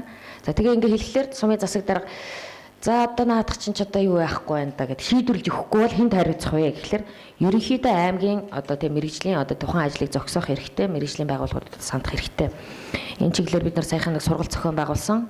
За сургалтынхаа үндсэн дээрээс ерөнхийдөө энэ систем маань цаашаа явахдаа нэг бид хэнд хилжиж энэ асуудлыг шийдвэрлэх вэ гэдэг асуудлыг нэлээд сайн бодолцож өгөх ёстой болж байгаа. За яг одоо иргэдийн хяналт үнэлгээний сэдвээр бас нэг ийм асуудал байгаа юм. Иргэдийн хяналт үнэлгээний сэдвээр энэ жилээс эхлээд бид нар одоо нийт орон нутагт хэрэгжсэн бүх аймагт хэрэгжсэн төслүүдэд тухайн аймгийн төрийн болон төрийн бус байгууллагуудын дунд манай төсөлд одоо үнэлгээ хийгээч гэсэн энэ зөвлөх үйлчилгээний зарыг тараацсан байгаа. Тэгэхээр одоо ихэнх аймагуудад сонгогдсон энэ тухайн төрийн бус байгууллагууд энэ төсвийн буюу одоо төслийн энэ хөрөнгийг одоо үнэлгээ хийнэ, иргэдээс одоо энэ сайн зарцуулсан, муу зарцуулсан үнэлгээ хийгээд буцаага тэндээ ингэж одоо аймгийн засаг дарга болон одоо бусаад иргэдтэй мэдээлдэг энэ системийг бас бий болгох шаардлагатай байгаа. Өнөөдрийн бас өдрийн өглөөний хурал дээр бас нэлээд хэрэгжижсэн тийм ээ. Иргэдийн одоо төрийн бус байгууллагууд ерөнхийдөө энэ хяналтыг яаж тогтоох ёстой юм бэ гэдэг талаар. Энэ бас бидний зүгээс хийж байгаа илүү бас иргэдэд юу өгч чиглэлээ. Иргэдийг чадварчуулдаг, төрийн бус байгууллагыг чадварчуулдаг. За төрийн одоо болон төсвийн одоо энэ хөрөнгөд үнэлгээ хийдэг бас их суурийг тавих чиглэлээр нэг юм ажил хийгээд эхэлж байгаа. За энэ дээр манай юу байна? Дүгнэлт гэдэг дээр бас ерөнхийдөө 8-аас 10 онд энэ одоо орон нутгийн засаг захиргаа за түүнчлэн одоо иргэдтэйгээ хамтын шийдвэрээ гаргаад нэг ойролцоогоор 6000 гаруй төсөл за 30 гаруй тэрбум төгрөгөөр хэрэгжүүлсэн байна 3 жилийн хугацаанд. За ингэснээр бол ерөнхийдөө ил тод хэмнэлттэй иргэдтэйгээ хамтран ажилладаг сайн засаглалыг бий болгоход хувь нэмрээ оруулж байна гэсэн байгаа. Яг одоогийн байдлаар манай одоо төсвийн тухай төсвийн байгууллагын удирдлага санхүүжилтийн хууль дээр бол илүү бас одоо 1 жилийн яг одоо би түрүүний гаргаад ирсэн энэ юу болохоор ерөөсөө нэг бүтэн жилийн цикл байхгүй юу? Одоо энэ нэг бүтэн жил дотор иргэдтэйгээ хамтраад шийдвэрээ гаргаад түүнийгээ хэрэгжүүлээд үнэлгээгээ хийгээд дараа жил яг ахаал нэг жилтэй. Тэгэхэд одоогийн байдлаар манай төсвөө бид нарт жилийн өмнө 6 сарын өмнө одоо заавал 4 сард заавал нэг баг өгдөг баха та тийм ээ.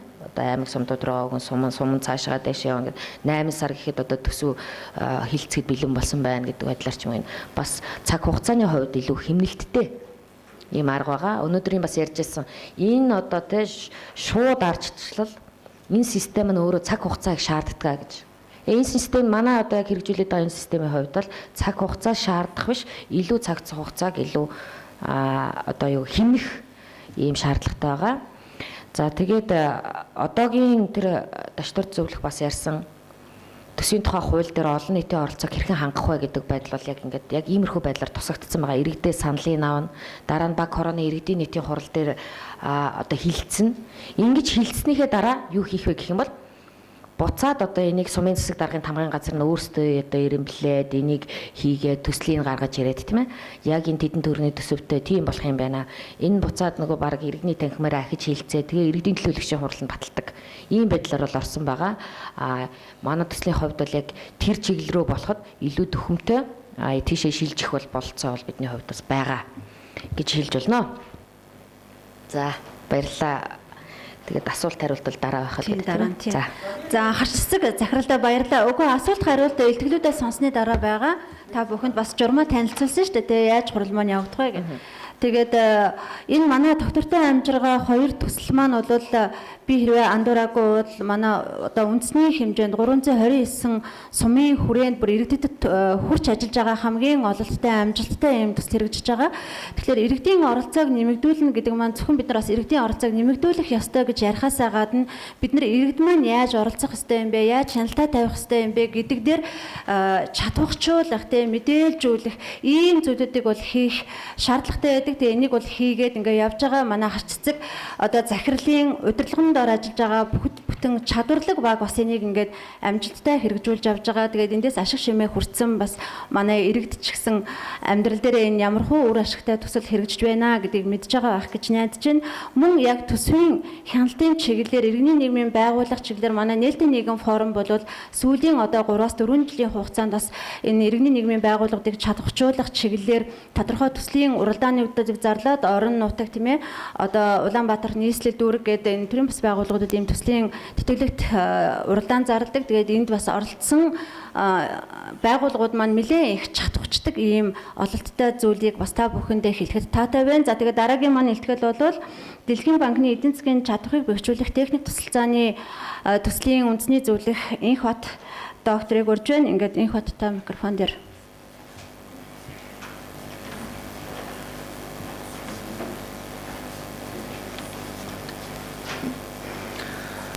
За сайн байцгаана уу та бүхэнд энэ өдрийн мэндийг хүргэе. За юуны өмнө би эхлээд зүгээр төслийнхаа шугамаар энд илтгэл тавьж байгаа биш. Судлаач хүний хувьд энэ төсөв, иргэний оролцоо, төсвийн ил тод байдал, нээлттэй байдлын асуудлаар та бүхэндээ санал бодлоо солилцъё гэж бодсон юм аа. За тэгээ би танаас бас нэг зүйлийг тодруулж асуух гэсэн. Ер нь төсөв гэж юу вэ?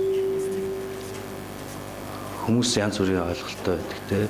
За хоёрдугаар та нар аль нэг хорооны Монгол улсын иргэн учраас нэг хорооны одоо хороонд харьяалагддаг Монгол улсын иргэн хорооныхаа эсвэл сумынхаа дүүргийнхаа төсвийг энэ онд хэдэн төгрөгөөр батлагдсныг мэдж байгаа юм байна гараа өргөдөө.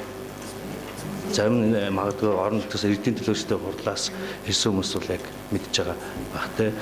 Яг ингээд хүмүүсийн дунд ийм асуухад ихэнх нь ер нь бол мэдэхгүй те. Амьдрал дээр бол яг юм байдаг. За тэгээд би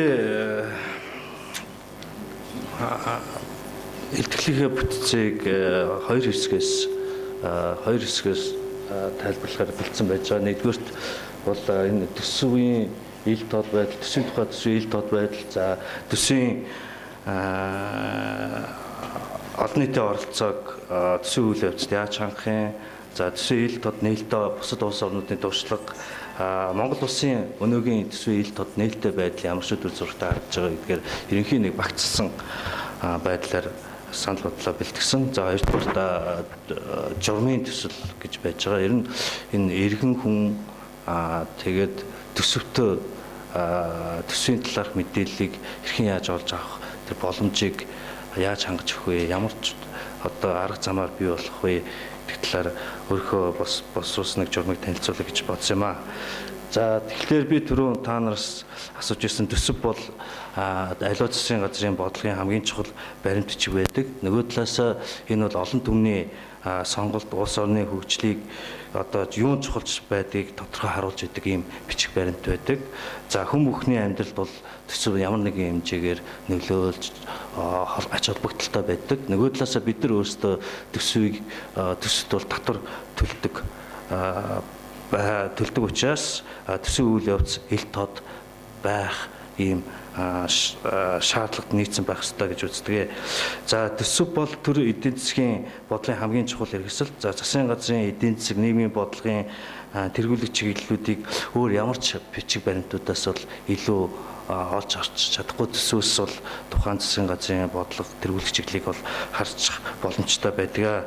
За тэгэхээр сайн ажиллагаатай төсвийн тогтолцоо, төсөв санхүүгийн доктортой бодлогыг боловсруулж эдийн засгийн өсөлтийг хангах юм боломжийг бүрдүүлж өгдөг. За энэ дээр би нэг зүйлийг хэлэхэд бас төсөв гэд энэ ганц үг өөрөө иргэдийн анхан шатны байгууллага. Сая ярьлаа тэр багийн хороо гэдэг ч юм уу эсвэл хорооны төвшөнд засгийн газартай харилцах хамгийн хүчрхэг хэрэгсэл шүү. Хамгийн хүчрхэг хэрэгсэл. Иргэд төсвөөр дамжуулж ямар нэг хэмжээгээр засгийн газартай харилцах тэр гүүрэн болж идэг. За ер нь аливаа улсын төсвийн үйл явц, төсвийн тогтолцоо засаглалын хувьд хэр нээлттэй, за арчилсан оролцоод тогтолцоотой байна вэ гэдэг нь чухал үүрэгтэй байдаг. Олон орон төсвийн асуудлаар мэдээлэл ерөнхийдөө байхгүй.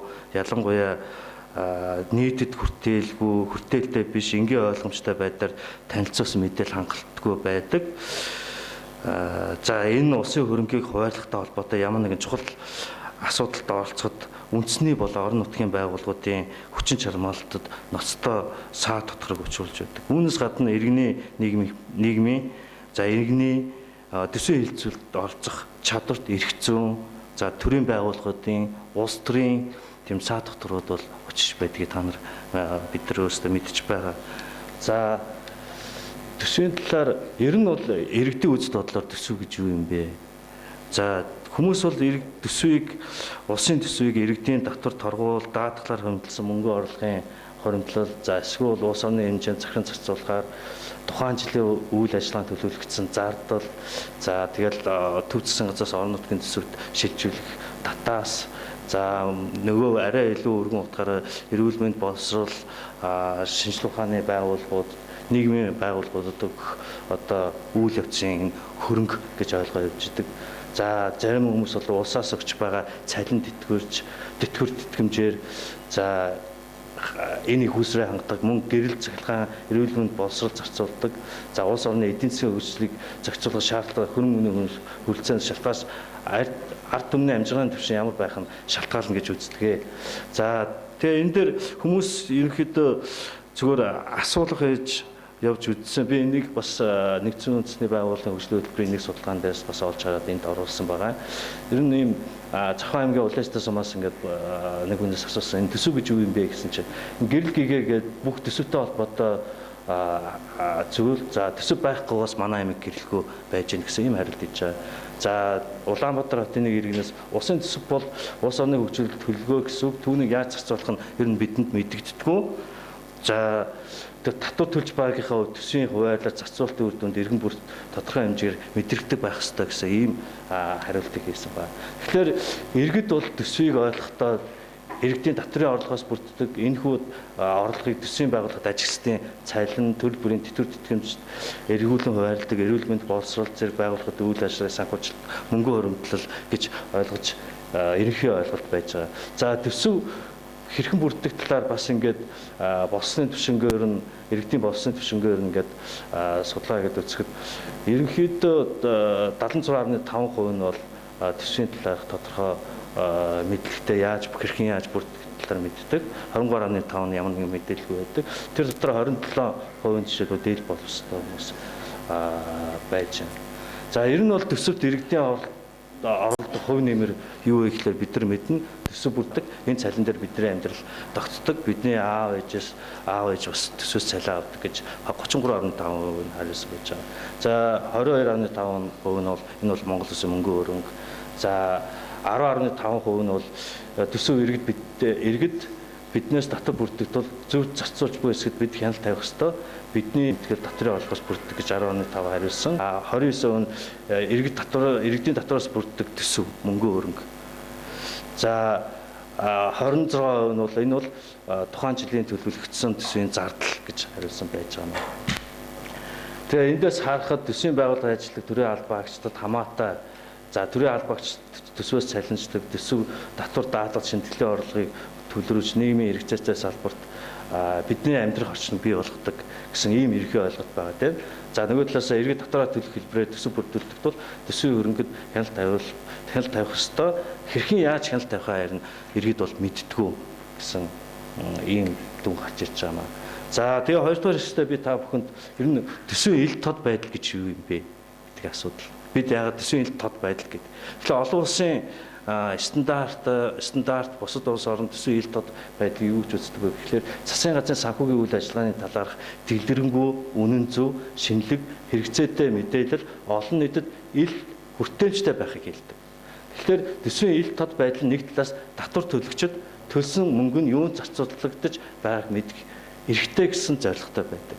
За мөн төсвийн ил тод байдлыг дэвшлүүлэх хүчин чармаалтууд нь хариуцлагатай байдлыг сайжруулж авилгал хэл хахуулыг бууруулахад хийхэн ач холбогдолтой байдаг. Тэгэхээр төсвийн ил тод байдлын тухай олон улсын валютын сангийн төсвийн ил тод байдлын дүрмд байдаг. Энэ дүрмд бол засгийн газрын үүрэг хариуцлага тодорхой байх ёстой. Засгийн газрын үйл ажиллагааныхаа тухай мэдээллийг олон нийтэд бол өгч байх ёстой. Төсвийг боловсруулах, хэрэгжүүлэх, тайлбарлах бүх л үйл явцад бол энэ нээлттэй явагдах ёстой. Төсвийн мэдээллийн үн зөв байдлыг хараад бус байгуулах хяналт шалгах ёстой гэсэн үндсэн стандартуудыг тавьж гисэн байдаг. За үүнээс гадна төсвийн үйл явцад иргэний нийгэм, хууль тогтоогчдын оролцох ойролцоо давхар хангагдсан нөхцөд төсвийн ил тод байдал жинхэнэ утгаараа хэрэгжинэ гэж үздэг байж байгаа. Тэгэхээр ил тод байдал иргэний оролцоо төсвийн үйл явцад ахис дэвшил гаргаж нийгэмдэх сайн засаглалын тусгал болж байдаг. Төсвийн ил тод байдал бол нээлттэй ачсан нийгмийг мэдээлэлтэй иргэд олон нийтийн оролцооны албан ёсны сувгууд, хариуцлагатай байдлын механизмууд ил тод засаглалын үйл явц тодорхойлж байдаг.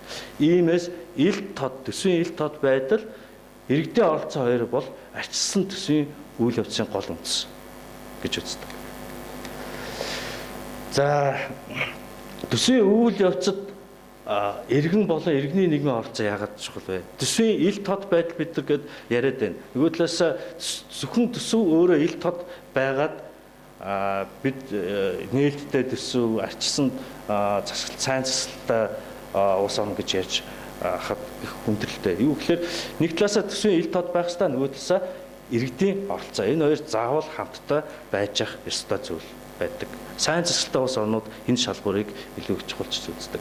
Тэгэхээр ил тод байдал иргэний оролцоо хоёр төсвийн сайн тогтолцооны бусад элементүүд дээд зэргийн үр нөлөөтэй ажиллах боломжийг бүрдүүлж байдаг. Оролцоотой мэдээлэлтэй иргэд төсвийн тогтолцооны бас нэг хяналтын механизм болж өгдөг ба. За төсвийн үйл явцад иргэн болон иргэний нийгэм оролцсноор төрийн үйлчлэгээ улам боловсронгуй болох боломжтой гэж үздэг. За иргэний нийгэм мэрэгжлийн болон орон нутгийн мэдээллийг түгээх замаар бодлого боловсруулах үйл ажиллагааг чанаржуулан сайжруулахад өөрсдийн хувь нэмрийг оруулдаг, төрийн үйлчлэгэнд хяналт тавьж зохих хариуцлагыг шаардах асуудлыг шийдэхэд төлөв зөвлөдөг байж гисэн ба. За ерөнхийдөө төсвийн мэдээллийн ил тод байдлын талаар ихэнх 100 хүнээс санал асуухад бол ихэнх нь бол төсөв бол тааруу нууцлагдмал ийм бичиг байна гэж хариулсан ийм дүн гарч ирж байгаа. За энийг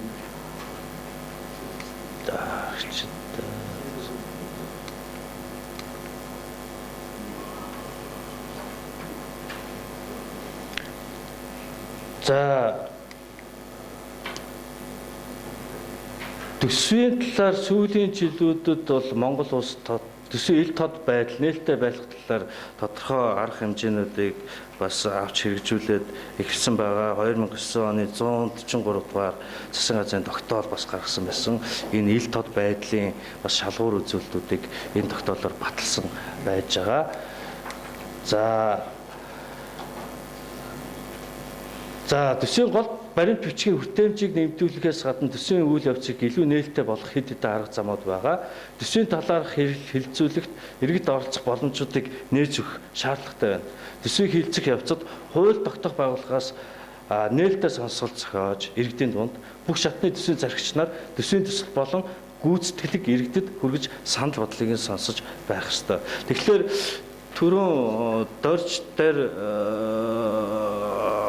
зөвлөхийн хэлжсэн төсвийн үйл явц байж байгаа. Юу гэхээр төсөв боловсруулах, төсвийг батлах, төсвийг хэрэгжүүлэх, төсвийг тайлгнах гүйцэтгэлийн юм шиг. Тэгэхээр эхний хоёр үе шат илүү хууль тогтоох байгууллагын оролцоо маш их байдаг. Энд хууль тогтоох байгууллагын оролцоонд иргэдийн нөлөөлөх нөлөөлөл бол хайцсангүй бас их очид утгаталтай. Тэгэхээр улс төрийн намууд гэдэг ч юм уу, тэр тухайн эрх барьж байгаа тэр хууль тогтоох эрдэнэ төлөөлөгчд уурал гэдэг ч юм уу, улсын хурлал гэдэг ч юм уу, энэ хоёр шатнд илүү их нөлөөлөлтэй. Тэгэхээр энэ шат руу иргэдийн оролцоог илүү их оруулж өгөх нь бас их чухал байгаа. Ягаад тэгэхээр сайн төлөвлөгдсөн төсөв сайн хэрэгждэг гэж байгаа. За харин төсвийг хэрэгжүүлэх үе шат, төсвийг тайлагнах үе шат бол энэ бол гүйцэтгэх засаглалын эрх мэдлийн асуудал байдаг. Батлагдаад өгсөн төсвийг хэрэгжүүлэх асуудал гүйцэтгэх засаглал. За орон нутгийн төсвүүд сумын засаг дарга гэдэг ч юм уу, аймаг нийслэлийн засаг дарга, засгийн газар, салбарын яамдууд. Тэгээд нэгэнд гарсан тэр төсвийн гүйцэтгэл санхүүжилтийг тайлагнах асуудал нэг талаасаа үндэсний аудитын газар, аудитын байгууллагууд орж ирдэг. Тэгэхээр энд иргэдийн оролцоо ямар байх вэ?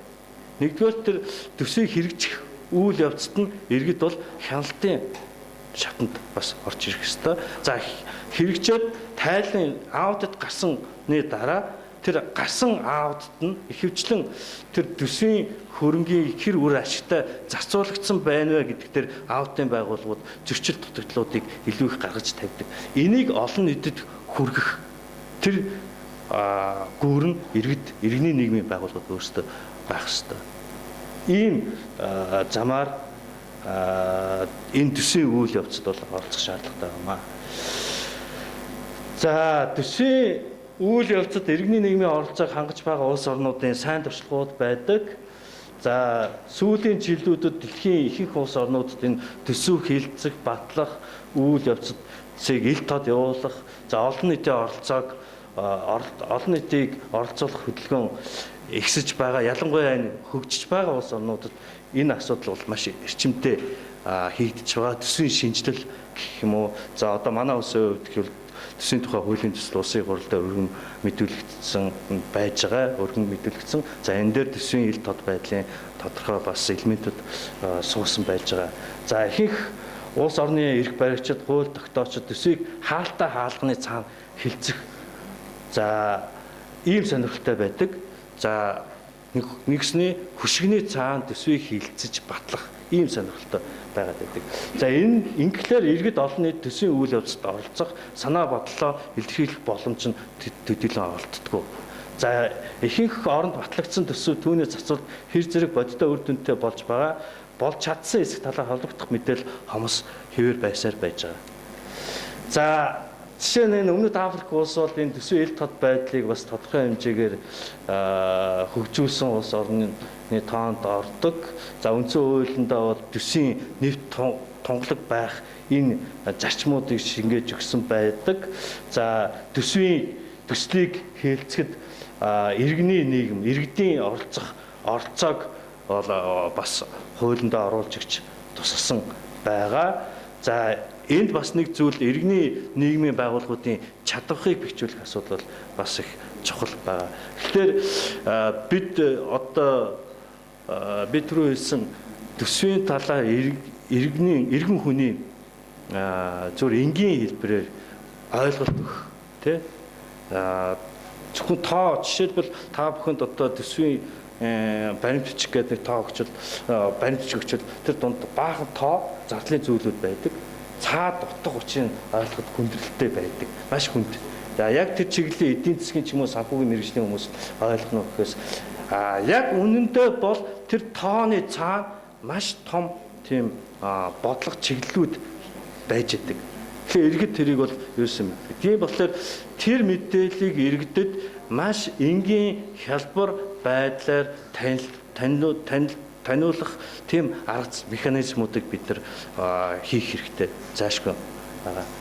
За тэгжээж иргэн өөрөө төсвийн талаарх зөв ойлголттой болсны дараа түүндээ оролцоо хяналт тавих энэ зүйлүүд бол хөгжих болох юм аа. За Израиль улс бол жишээлбэл төсвийг хилцүүлэх үед бол олон нийт хүссэн үедээ тэр төсвийн талаарх мэдээллийг олж авдаг. Энэ төсв нь өөрөө олон нийтэд зориулагдаад энгийн хэлгээр бэлтгэгдсэн байгаа. За төсвийн үйл явцад энэ иргэний нийгмийн төрийн бус байгууллагуудын институцийн үйл ажиллагааг дэмжих, өргөх үйл ажиллагааг бол бас илүү их авч үзсэн байдаг. За Бразил улс жишээлбэл төсөв хилцэх үйл явцад засгийн газар төсөв захиран зарцуулагчид нь олон нийтийг заавал бүрэн оролцуулсан байх ёстой гэсэн юм шаардлагыг тавьдаг. Орон нутагт одоо төсвийг хилцэх үед олон нийтийн одоо тэр сонирхогч гэдэг ч юм уу иргэдийг оролцуулсан тэр уулзалтуудыг хэд дахин одоо зохион байгуулж явдаг байж байгаа. За ер нь OECD-ийн эдийн засгийн хамтын ажиллагааны байгууллагын гишүүн орнуудын туршлагаас хараад үзэхэд засгийн газар олон нийтэд заавал төсвийн тайлангуудын чагсаалтыг бол хүргэж явах ёстой. За санхүүгийн болон санхүүгийн бус үр дүнгийн мэдээлэл аль алийн хамарсан үзүүлэлтүүдэд багтаасан. За санхүүгийн тайлан чанарын нэгдмэл байдлыг одоо хангаж чиглэгдсэн ийм туршлагууд байдаг. За төсвийн ил тод байдал гэдгийг бол төсвийн холбогдлолтой бүх мэдээллийг цаг хугацаанд нь системтэйгээр иж бүрэн харуулахыг бас хэлдэг. Энэ эдийн засгийн хамтын ажиллагааны хөгжлийн байгууллага ингэж үздэг юм байна. За эндээс өшөө би нэг зүйлийг өнөөдөр Монгол улсын төсвийн ил тод нээлттэй байдал ямар байна бэ? За ерөнхийдөө 2008 онд манай улс нээлттэй төсвийн индексээр за 85 улс орноос 51-т нь буюу нийт авч болох онооны ердөө 36%-ийг авч байсан. За харин 2010 онд за Монгол улс 60 оноо авсан байж байгаа. За бусад улс орнуудтай харьцуулахад бол хайцсангуй дэвшлиг гаргаж ирсэн. Төсвөө тодорхой хэмжээгээр захин хуудсан байршуулах одоо төсвийн засгийн газрын түвшинд, агентлагууд, яамдуудын түвшинд гэдэг ч юм уу.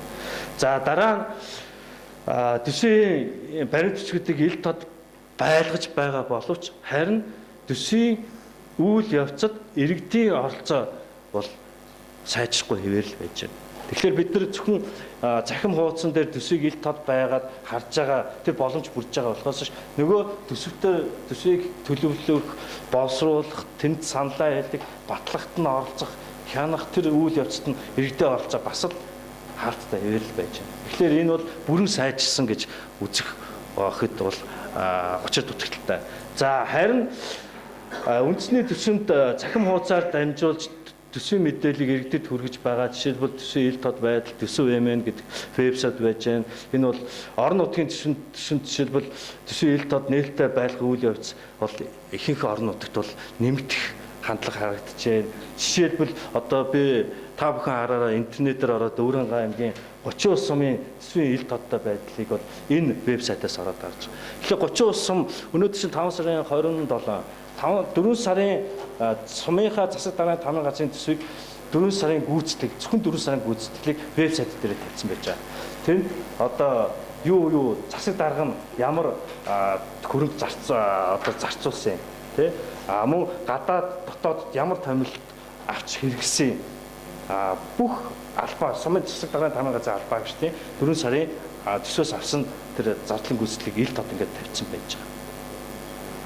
Тэгээ энэ бол нөгөө бас бүх зардлын зүйлүүдээр нь юу зарцуулсан гэдгээр бол ингээд сас ардаа ингээд тавиад явуулсан гэж байна. Тэгэхээр орон нутагт бол өөрсдөө төрийн байгууллагч гэсэн өөрсдөө бас энийг хөгжүүлээд итгэх санаачлаг гарвал боломж бол дүүрэн байж байгаа. За 3 дугаарт нь иргэний нийгмийн байгууллагуудын үйл ажиллагаа төсвийн ил тод нээлттэй байдлын үйл явцад бол сайнаар нөлөөлж байна. За энд би жишээлбэл иргэд төсвөө хийн захим сүлжээ байж байна.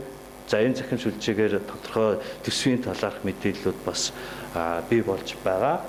За 5 дугаарт нь төсвийн болон бусад хууль эрхцэн шинжилгээ хүрээнд төсвийн ил тод байдлыг бий болохыг чармааж байгаа. За энэ дээр жишээлбэл түрүүн хэлж төсвийн тухай хууль байж байна. Одоо мэдээллийн ил тод байдал ба мэдээлэл авах эрхчлэлийн тухай хуулийн төсөв санхүүгийн ил тод нээлттэй байдлыг оруулсан байгаа нь бас сайшаалтай байгаа. За харин төсвийн хөрөнгийн энэ худалдаа авах ажиллагааны үйл явцад иргэдийн оролцоо бас төдийлөн тийм оролцох сайжраагүй ийм төр зураг бол харагдаж байгаа.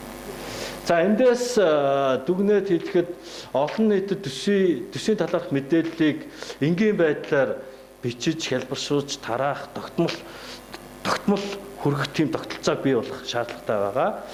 За төсвийн ил тод байдал хангалтгүй нээлттэй биш хэвээр байна. За ялангуяа төсвийн байгууллагуудын түвшинд ил тод нээлттэй байх ёстой. Энэ бол хангалтгүй байгаа. Жишээлбэл та бүхэн одоо өөрсдийнхөө хүүхдүүдийнхээ сургууль дээр очиход төсвийн тоо материал хаанаас олж авч чадахгүй тий цэцэрлэг дээр очиод гэдэг ч юм уу. Тэгэхээр сангийн яам гэдэг ч юм уу, салбарын яамдад аймаг орон нутгийн одоо агентлагууд эдгээр бол төсөө ингээ байшуулж байна. Яг төсвийнхаа байгууллага дээр очиод ирэхлээр энэ бол нөгөө улсын хэмжээгээр 50000 төсвийн байгууллага яг хэдэн хувь нь энэ төсвийн талаарх мэдээлэлээ иргэдэд ил тод хийж хаанаас авч болохоор тийм боломжийг бүрдүүлж гисэн бай гэвэл очиж тогтолтой байна. За иргэний нийгмийн байгууллагаас төсвийг ил тод байлгах, түүнд оролцох оролцоог нэмэгдүүлэх үйл явцыг өөрсдөөсөө эхэлж санаачлан өрнүүлэх нь чухал байгаа. За иргэний нийгмийн байгууллагын чадварыг сайжруулах шаардлагатай байгаа. За төсвийн болон бусад хуулийн төсөлд энэ харилцааг нэмж оруулж хэцүү орчныг бүрдүүлэх хэрэгтэй. За тэгээд би дараагийн хэсэгтээ би түрүүн та бүхэнд хэлж байсан нээлттэй төсөв ба төсвийн үйл явцад иргэд оролцох оролцооны журам гээд сум дүүргийн иргэдийн төлөөлөлтийн хурлаар батлуул нэг ийм бичиг баримтууд батлуул их бол зүгээр юм болоо гэж би та бүхэнд бас танилцуулъя, санал болгож байгаа юм байна. За тэр нь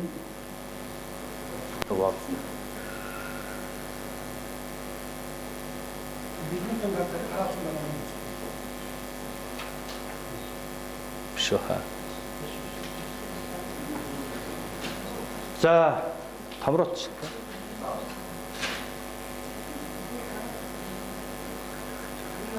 За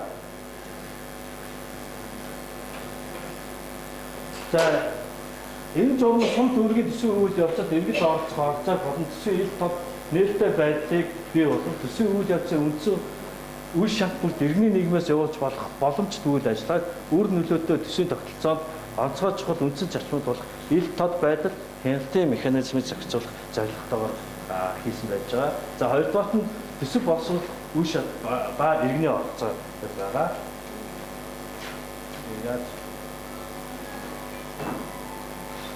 За төсөв боловсруулах буюу сум дүүргийн засгийн хамгаалалтын газраас төсвийн төлөвлөгөө нэгтгэж гаргах үеийг төсөв боловсруулах үе шат гэж ойлгоно. Төсөв боловсруулах үе шат буюу оролцоод төсөвлөлт гэж байгаа. Иргэний оролцоод төсөвлөлтийн үед бодлогын шийдвэр гаргах үйл явцад иргэд шууд оролцдог эрхтэй. Энэ эрхийг сум дүүргийн засгийн хамгаалалтын газраас хангаж өгдөг байх ёстой. За энэ төсвийн үйл явцын туршид иргэдийн дунд нээлттэй хэлэлцүүлгүүдийг явуулж төсвийн хөрөнгийг хуваал өргөн хүрээтэй нийгмийн бодлогуудын тэргүүлэх ач холбогдлыг тодорхойлох, усан төсвийн хөрөнгийн туслах боломжийг олон нийтэд олгох ёстой байж байгаа. За хоёрдугаар нь төсөв боловсруулалтын энэ шатанд иргэдийн зүгээс хэлэлцэж байгаа нь тодорхой хэлцэгдэж байгаа нь тодорхой болсон эсвэл тэрүүл чиглэл байх ёстой гэж үздэг асуудлууд байгаа. Санал боловсруулан иргэд сум дүүргийн засаг даргын тамгын газарт хүргэж явах хэрэгтэй байгаа. За гуравдугаарт нь доош. За төсөв батлах үе шат иргэний оролцоо. Төсөв батлах үед мэдээж сум дүүргийн иргэдийн төлөөлөлтийн хурал бол төсвийн төслийг хийлцээд баталдаг. За энэ бол төсөв батлах үе шат. Энэ үе шатанд сум дүүргийн засаг даргын тамгын газраас иргэдийн төлөөлөлтийн хуралд өгсөн өргөн байсан төсвийн төсөлтийн дэлгэрэнгүй танилцуулгыг иргэдэд өгөх. За энэ талаар иргэдийн ойлголтыг судлах.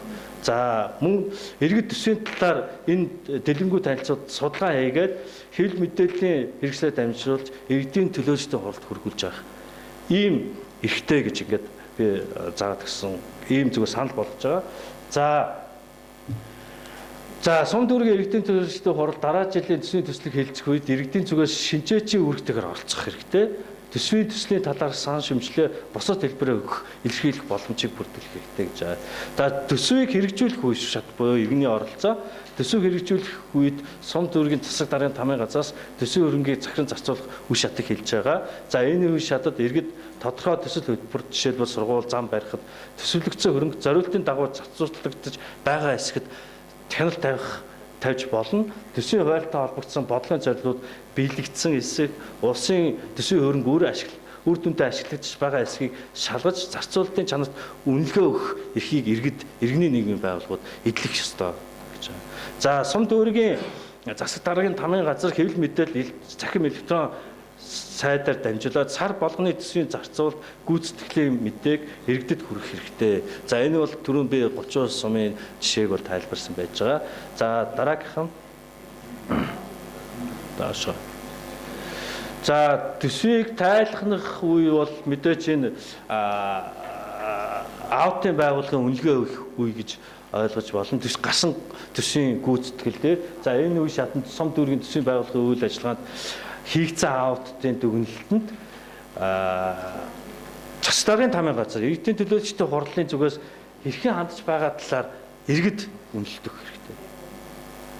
Төсвийн гүйцэтгэх гарсан байна. Сум дүүргийн цас даргын тамийн газар тэр гүйцэтгэлд ямар сэтгэлтэй байна, ханамжтай байна. Иргэдийн төлөөлөгчдийн хурал ямар бодолтой байна. Тэрэнд нь үнэлэлт иргэд иргэний нэмийн байгууллагууд өгч байгаа. За энэ аудитын тайлбарууд зориулт бусаар зарцуулагдсан, эсвэл муу зарцуулагдсан энэ зөрчил гарсан зэрэг энэ асуудлуудын иргэд хэвлэл мэдээллийн хэрэгслээр дамжуулаад аудитын байгууллагын дүгнэлтийг иргэд олон нийтэд хүртэл болгох, сурталчлах, ингэж хичээж ажиллах хэрэгтэй гэсэн ийм саналтай. За тэгээд мэдээж сум дүүргийн иргэдийн төлөөлөлтөд хүлээх үүрэг хариуцлага байж байгаа. За энэ дээр сум дүүргийн засаг даргын тамхын газраас дараа жилийн төсвийн төсөлд иргэд олон нийтийн санал тэдний эрэлт хэрэгцээ анхаарч авч тусаж байх хэрэгтэй.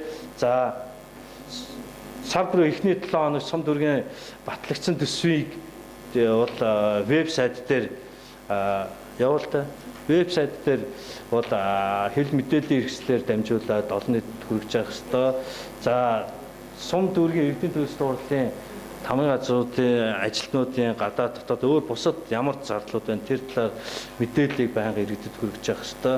За эргээд энд би нэг зүйлийг хэлэхэд төсвийн үйл явц энэ иргэний оролцооны байдал өгөх үнэлтийг сум дүүргийн иргэдийн төлөөлөгчдийн хурал мөн иргэний нийгмийн төлөөл хамтарч дүгнэлт өгөөд иргэдэд мэдээлж явах ёстой жишээ.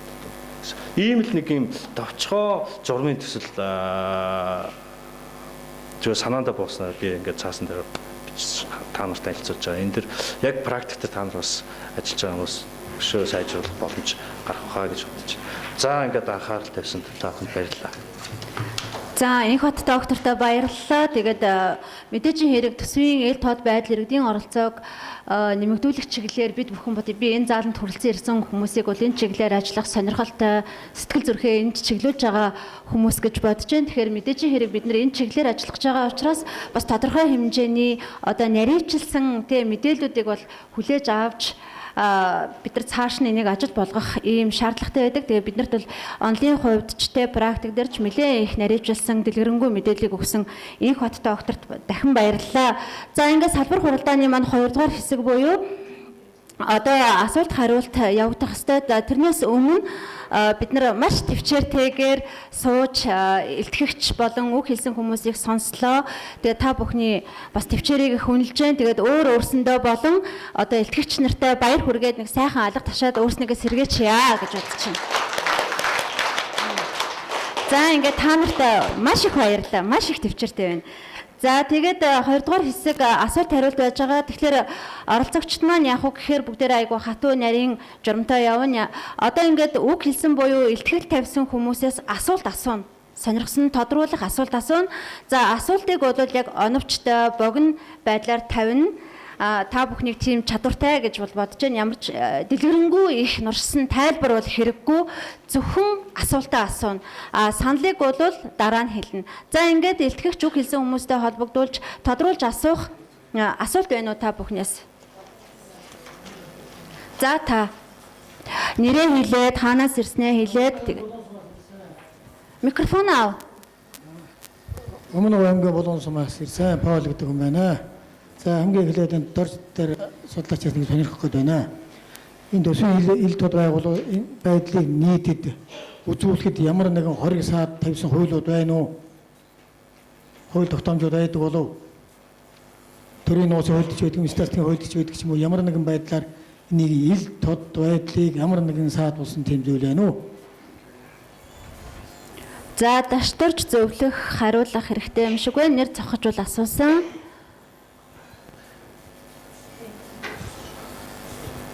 Дашторж зөвлөх юу нэнд ингээд суугаад надтай гоё хань болоод.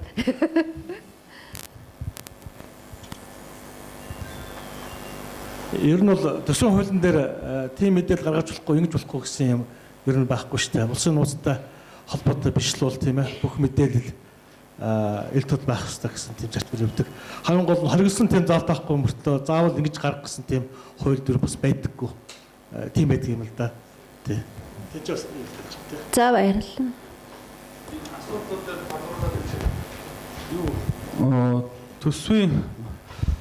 Төсөв бол ерөөсөө ил тод байх хэрэгтэй. Яг саяны хэлсэн тэр үндэсний айлгой байдал өдөртэй холбоотой тийм ээ.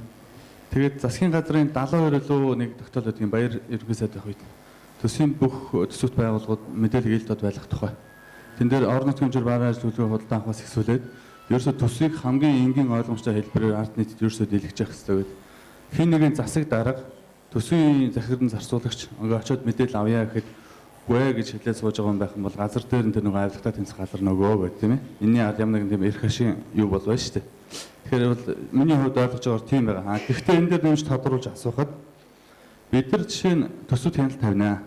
Төсөв рүү ороод явхаар яаж задардгүй гэхээр төсөвч нь бараа урьдчилан худалдан авахаас эхлүүлээд цалин хөлөө тавихаас эхлээд халамж гэдэг тустай нэг асуудал орж ирдэг. Жишээ нь чиглэлд өргөх 140 мянган хүний нэг 26 мянган орчим хүмүүс халамжид хамрагддаг юм байна. Яг тийшээ ороод ирэхээр хүний нууцын асуудал байна уугүй те энд нэг асуудал байх шиг байна. Хоёрдугаар төсвийн хөрөнгөөр бараа ажиллуулгын худалдан авч байгаа тохиолдолд нөгөө хувийн компани мэдээж шүү дээ гэдэг асуудал ямар хөө байх вэ? Энэ юу нэр бол тендерт нээлттэй оролцсон юм бол тэр хувийн компани мэдээлэл рүү мөн нээлттэй бид нар ормоор байгаа байхгүй. Жишээ нь дүүрэг болгонд түг гэдэг компани байдаг шүү дээ. Хогны компани. Жишээ нь манай дүүргийн түг бол чинь ойролцоогоор нэг тэр хүн орчим төгрөгийн ажил хийдэг. Нэг жилдээ дүүрэгт. Тэгээ тэр л ингээд ороход тэр тендергүй байдаг байхгүй. Орыг гэхэд бас нэг хувийн компани ингээд асуудлууд үүсдэг. Тэгээд одоо нийслэлээр чинь юу туслалцаагаар гадны машин хөрөнгө ирэхэд түүхүүд зүгээр өгөөл ингээд явж явах чинь аахгүй. Тэр асуудал дээр ямар хөө судалгаа бол нарийн тийм мэдээлэл тэрээс оролт. Ер нь хараад байхад тийм байдал ажиглагддаг шүү дээ. Цаад тэр байгууллагын нууц, хувийн нууцын асуудал бол шууд нөгөө нэг төсвийн анхны хуваарлалт тийм ээ тэр шийдвэр гаргаж байгаа тэр агуулгаараа бол шууд холбогдох нь юу болж би боддог юм л да. Одоо шинэ халамжийн тэтгэмж тэр аваад өгнө гэж тийм үү. Тэгэхээр надад зүгээр хамгийн сонирхолтой байдаг асуудал нь юм хэрэг тэр халамжийн тэтгэмжийг тэр авах ёстой хүн тэр шаардлага хангаад авч яах нь гэдэг асуудал гол болохоос биш тийм ээ. Тэрний бусад асуудал нь бол эцсийн дүндээ бас тийм гол асуудал биш шүү дээ тийм ээ. Тэрнтэй адилхан тендерийн хуулиар одоо юу гэдгийг тендерийн нөхцөл дээр ийм боловсрол хангасан компаниор ингээд татсан бол тэр болдол хангаж байгаа бол тэрнээс цааших асуудал нь тийм ээ. Дараагийн асуудал байх ёстой болов гэсэн тийм агуулгаар би хандах ёстой гэж бодоод явдаг л да. Ер нь бол мэдээж энэ төсвийн талаарх мэдээллийг эрт тод байлгах хүн төртөмжтэй болох асуудал яригдж байгаа боловч ихтэй тэрнээс цааших асуудал бол тэр заавал мэдээллийн тэр юуд хамрах нь юу гэж бодоод байгаа.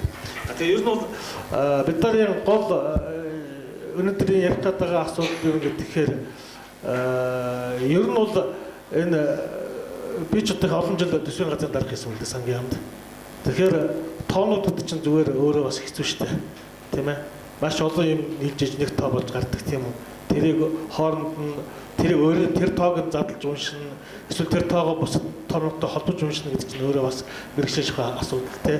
Тэгэхээр тэр агуулгаараа одоо юу гэдгийг хамгийн хураангуй байдлаар тийм үү. Хүнд ингээ харахад ойлгомжтой тэр хэлбэрээр нь л хүнд хүрэх тэр асуудыг бид илүүтэй яриул илүү зөв юм шиг байгаа юм. Тийм ээ. Тэгэхгүй бол тэр чинь бараг нэг сонгуулийн диплом шиг болно шүү дээ. Цаашаа явна гэдэг юм. Тийм.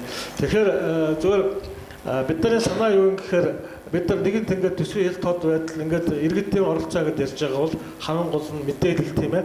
Ойлгомжтой энгийн хүн төрдөг, тогтмол төрдөг, давтамжтай үрдэг тэр байдлаар хүрч явах хэвээр. Нэгэнт мэдээлэл байгаа бол тэрээс гарах одоо нөгөө хувь хүмүүсийн дүгнэлтүүд тийм үү. Тэр дүгнэлтээс үүдэн гарсан дараагийн арга хэмжээнүүдтэй дараалал өөрийнхөө шат циклээр явж учраас мэдээлэл хамгийн гол байх хэвээр гэдэг тэр тал дээр л анхаарал тавьж энэ салбарлалаа хийж байгаа юм л да. За ер нь ингээд асуулт асуух хүмүүс хэд вэ? За тэнд нэг вэ, хоёр, за тэгээд гурав, за дөрвөн хүн ингээд дөрвөн хүнээр асуулт таслаад тэгээд дараа нь бол хүмүүс шууд саналлаа хэлнэ шүү. За тэндээс тайлч. За би Чингэлтийн төгөргийн 7 дугаар хорооны иргэн Баасан ч хүн байна. Тэгээ би энэ төсвийн талаар судалгаа шинжилгээ хийдэг хүн л дээ. Тэгээ би энэ дашдулжоос 2 3 зүйл асууя гэсэн надад. Модны одоо орон нутгийн төсвийн талаар чиний хууль гарч ирээд явж исэн. Тэгээ одоо чимээгүй болчихлоо энэ яагаад одоо ингэж зогсож байгаа? Юунаас болоод байх шиг байна гэдгийг асуумаар байна. Түүнээс гадна үндэсний шинтгэлийн хорооноос бас өөртөө ч адилхан тийм төсөв орон нутгийн төсөв гарч ирсэн л да. Тэрүүнтэй одоо та нөхдөл санал нэг байсан уу? Өө юу гэдгийг асуумаар байна. За дараа нь өөрөө сая ярьжсэн да. Одоо хойтон жилийн хийх энэ улсын төсвийг одоо төсвийг хийж гэж. Тэгвэл одоо энэ Чингэлтэй дүүрэг бас их яригдаад байгаа. Одоо зүгээр байж байгаа замын болжууруудыг авчиад дахиад одоо алгачл уншил тавиад одоо тэгээ энэ жилүүд бол маш тийм төсөв үйлдэл хийж байгаа юм шиг байгаа юм л. Гэсэн мөртлөөс Улаанбаатар хотын хүмүүсүүд одоо агаарын бохирдолд хордоод байхад тэрүүнд нэг ч төгрөг тавихгүй. Тэгсэн мөртлөөс яагаад гэвэл энэ замын боржуур энтрийг бол асар их үнэтэй тэгээ их мөнгө ундаг. Тэгэл одоо энэ төсвийн юу чинь нууц байдгийн учир энэ шүү дээ. Тэгээ энэ түрүүний ярьсан судалгаа хийж байгаа улсууд бол зүгээр хүмүүсүүдийг төөрөлдүүлэхин тулд яриад байна шүү дээ.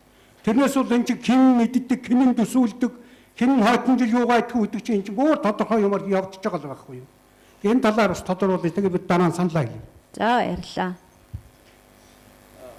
Ер нь бол өнгөрсөн 2009 оны 7 сард энэ төсвийн реформын чиглэлээр таны ялангуяа орон нутгийн төсвийн шинтгэлийн чиглэлээр ерөнхийлөгчийн тамийн газрын дэргэд ажил хэсэг байгуулж ажилласан л да. Одоо үндсэндээ жил 2 жил орчим болох гэж байгаа тийм ээ. Тийм. Тэгээд энд болохоор түрүүн би хэлжсэн яам тамгын газар агентлгүүд мөн ихтэй сургуулиудын профессорууд, академийн эрдэмтэн мэргэд тэгээд бие даасан судлаач толуусын байгууллагад ажиллаж байгаа манай энэ чиглэлийн мэргэжлийн хүмүүс тэргээд тийм 20 дүүн ингээд нийлж ажиллаад энэ орон нутгийн төсвийн асуудлыг боловсруулж төсвийн хуулинд оруулсан байгаамаа. Тэгээд энэ асуудлаараа бид 2 удаа иргэний танхим дээр олон нийтийн хэлцүүлэг хийсэн. Тэгээд засгийн газарт сангийн яамд бид албан ёсоор иргэдийн саналыг авсан дагуу эцсийн хөлбөрөө хүргээд тэгээд сангийн яамнаас бидний саналыг нэг өөрчлөлтгүйгээр засгийн газарт оруулаад засгийн газар өнгөрсөн оны 7 сарын 3 төлөвөд 4 төлөв ихвар дүргэн барьсан шүү дээ. Тэгээ ихвар дүргэн барьснаас хойш үндсэндээ бол жил болчлоо. Тэгээ одоо чинь 6 сар болох чинь тийм ээ. Ингээд жил энэ чи ямар нэгэн тийм хөдөлгөөн гарсангүй ингээд өнгөрч байна л да. Тэгээд энэ дээр бол их олон тийм зарчмын асуудал тусгагдсан. Тийм учраас бас энэ манай их хурлын гишүүдийн одоо энэ жил ч бас нэг сонгуулийн өмнөх жил тийм ээ. Тэгээ тэр мөрөнтэй холбогдоод ингээд бас удах тийм шалтгаан бөгөөд шалтгаан байдаг юм болов уу гэж бодоод байгаа юм. Тэр үндэсний хөгжил шинтгэлийн хорооны хувьд та юу ярьж байгаа ч юм тийм ээ. Тэр нэг хөгжлийн индексийн юм ярьж байгаа ч юм тийм ээ. Тэнд яг юу хийхснийг мэдэхгүй юм. Зүгээр манай ажил хэсэгт бол шинтгэлийн хорооноос 1-2 хүн ороод явсан л да. Тэгээд яг нөгөө засгийн газрын байгууллагын эрх үүргийнхаа дагуу бол яг тэр орон нутгийн төсвийн асуудлаа бол сангийн барьсан шүү дээ. Тэгээд тэр дагууга сангийн яам тэр үнд нэгэд явсан. Би шинтгэлийн хорон дээр орон нутгийн төсөв чиглэлээр ямар нэгэн хийхсэн сайн мэдэхгүй юм. За дараагийн хүн та байгаа. За би Дархан аймгаас ирсэн Ловсрын гэдэг хүн байна. Гэхдээ зэрэг Даштуржгоодгийн ханандаад хийлий ихтэй олон нийтийн оролцоог биднээс нэмэгдүүлнэ гэж яриад байгаа. Энэний гол үндэс нь болохоор багийн иргэдийн хурл байдаггүй. Багийн иргэдийн хурлаас гарсан шийдвэрийг дээшээ дарга нарт өгөхдөө би одоо багийн иргэдийн хурлын даргаарыг 8 гисэлдээ ажиллаж байна. 2008 оноос хойш багийн иргэдийн хурл гэж хинбэ гэж улсууд их ойлгодог бол одоо 2008 оноос хойш багийн иргэдийн хурлын ажил эхжүүлж байгаа. Би зөвхөн нэг жишээ хэлэхэд Дархан аймгийн 1-р баг гэж байдгийг. 4,000 хүн амтаа. Нэг сумын гайтя. Багтаар бол юм хийхдээ одоо багийн иргэд төмөр замдаа их ойрхон ядуу төмөр замаар явсан дайруулд өчтдөг. Амгалан 50 нойрсон ихтэй зэрэг яг 4,000 хүний одоо 600,000 айл өрх байгаа айлуудын шин дундуур төмрийн 50-60 тонны төмрийн хөдөр атсан тэр өдөр шингүй яваад байна. Хүн ингээд нас бардаг өндөр настай улсууд байдаг, хүчтэй өргөддөг тэгэнгүүтний улсууд ирээд гэлж байгаа юм чинь одоо багийн иргэдийн хурлын дараа яах вэ та нэг цааш нэг арга хэмжээ аваад гэчээ. Тэгээ би бол өөрийнхөө төлөө иргэдийн төлөө хэлж байгаа да. Би сая бол иргэдийнхээ хурлаас яг тэр газар дээр нь хурлаа хийгээд годмын хурлаа хийж байгаа шүү дээ. Араад телевиз Дарханы хэдэн телевизийг авчираад за би энийг хаалаа. төмөрлөгийн үйлдвэр хэлж за энийг хааж олон та нар биднээс төсөвд асар их хэмжээний мөнгө өгч байгаа. Өндөр настай энэ улсуудын чинь төсөв биднээс энэ юунаас гэхдээ би бол энэ иргэдийн амгалан тайван байдлыг хамгаалах үүрэгтэй. Би энэ улсуудын төлөөлөл болсон гэдэг. Тэгээд энийг болохоор аймгийнхаа иргэдийн хурал засагдараа сум бүгд нь авах гэж өгсөн. Нэг хүнд тэгээд унтчаар 20 удаа юм өгсөн. За яг асуултаа асуух. Төмөр зумын гүүргээд манай дахинд нэг юм байгаа. Одоо энэ эргэлгчийн тамгын газар энэ төрөөр орж ирж ирсэн. Энэний төсөв ийм хоёр юмдаар нэгэн дээр нь хазсан, нэгэн дээр нь төсөв тавиад гэхтэр ингээд төсвийн мөнгө байхгүй гэдэг. Ийм юм хийхдээ чи иргэдийн санал санаацлал гонхтой зэрэг биднээс олон нийтийн оролцоогоо сайжруулах хэрэгтэй. Иргэд сүлд нэрдгүй байхгүй юу? Хотлоо авах юм гэлж явдаг гэдэг. За баярлалаа. Яг юм гоо асуудал их байдаг шүү дээ. Одоо жишээ нь сумдуудын нутаг дээр одоо янз бүрийн орд газар шийдэг юм уу, санийн төрөлсөн зам мэтэр гэл те. Тэгэхээр бид энэ сумын дүрм гэдэг асуудал дээр их ач холбогдол өгöd байгаа юм. Тэгээ сумын дүрмийг болохоор батлах тэр эрх бүхий иргэнээр нь болохоор бид тухайн сумын нутаг дэвсгэрт дээр 4 жилээс доош хугацаанд амьдэрсэн тэгээ сонгуулийн насанд хүрсэн иргэн болохоор энэ сумын дүрмийг батлнаа гэдэг те. Тийм их заалт цацсан тийм сумын дүрм одоо нөгөө салбаруудаа ярьж байгаа л да. Тэгэхээр сумын дүрмдээ тухайлбал тэр эрхэм бүрцэн иргэд цуглаад тийм үү. Тэр чинь юу гэхээр одоо яг таны хэлдэг тэр машины зам, талбай те бусад энэ иргэдийн хоорондын асуудлыг зохицуулсан асуудлаар энэ дээр бид ийм дүрмээр амьдрын шүү. Энэ дээр бид ийм шийдэлтэй ингэж л амьдрын шүү гэд тэр эрх бүхий иргэд ингээд тэр сумын дүрмээ баталсан байхад тэр сумын нутгаар гарч өнгөрөх явуулын болон бус хүмүүс тэр дүрмийг заавал барих гэсэн агуулгаараа заавал бүрдэх туулж дарж байгаа байхгүй юу? Тийм үү? Тэгээ одоо тийш танах ингээд сумын дүрм чинь нэгэн сумын байгууллагад тэр сумаа нүүрж болохгүйгээс л хойш тэр төмрийн хүнээр очиж байгаа машинууд та нар сумын одоо төвөөс гадуур тий зам гаргаж өөртөө яваа гэсэн тийм шаардлага тавиад юм хааж одоо болно гэж тэгж үзэх гэдэг шүү дээ сумын дүрмээр тийм ээ. Тэгэхээр сумын дүрм гэдэг юмараа бид одоо шинэ тоглоомын дүрм гэх тийм үү? Яаж одоо тэр ахуй амьдралаа биеийнхээ тав тухайг хангаж эрүүл орчинд тийм үү аюулгүй орчинд амьдрах уу тэрийг л одоо тэр сумын дүрмээр зохицуулж өгөх хэрэгтэй гэж бид үзэж байгаа. За баярлалаа. Одоо 3 дахь хүнтийн дэсэн тэгээд 4 дахь тий. За асуултаа нөгөө тайлбар багтаа тавина шүү. За баярлалаа. За өнөөдөр хилцүүлэгт оролцож байгаа бүх хүмүүсүүдэд өдрийн мэнд хүргэе. Тэгэхээр би хаан уул дүүргээс оролцож байгаа хурлын төлөөлөгч Отгаарагч гэж юм байна. Тэгэхээр баг хамгийн сүүлийн хүн учраас асуулт санал хоёроо нэгтгэхэд хэлчихье. Тэгэхээр ер нь бол одоо орон нутгийн төвшөнд иргэдийн оролцоог хангах, дээрээс нь төсвийн ил тод байдлыг нэмэгдүүлэх гэдэг асуудлаар өнөөдрийн хилцүүлэг ингээ өрнөж байна. Тэгэхээр миний хувьд зүгээр нэгэнтээ орон нутгийн төвшөнд иргэдийн оролцоог хангасан нутгийн удирдлагын байгууллага гэдэг өөрөө иргэдийн төлөөлөгчдийн хурал, иргэдийн нийтийн хурал гэдээ байж байгаа. Гэхдээ энэгээрээ дамжсан иргэдийн оролцоог тэр байгууллагууд нь хангаж чадж гэнэ үгүй юу гэдэг асуудлыг бас нэг харах хэрэгтэй юм шиг. Тэгэхээр тэр байгууллагуудын төвшөнд бол яг ингээд тогтвортой байнгын ажиллагаатай байх тэр бололцоогоор бол хаагдмал байдаг. Яг үүндээ бол тэнд нэгдүгээрт давхар одоо ажил хийж болохгүй төрийн албанд.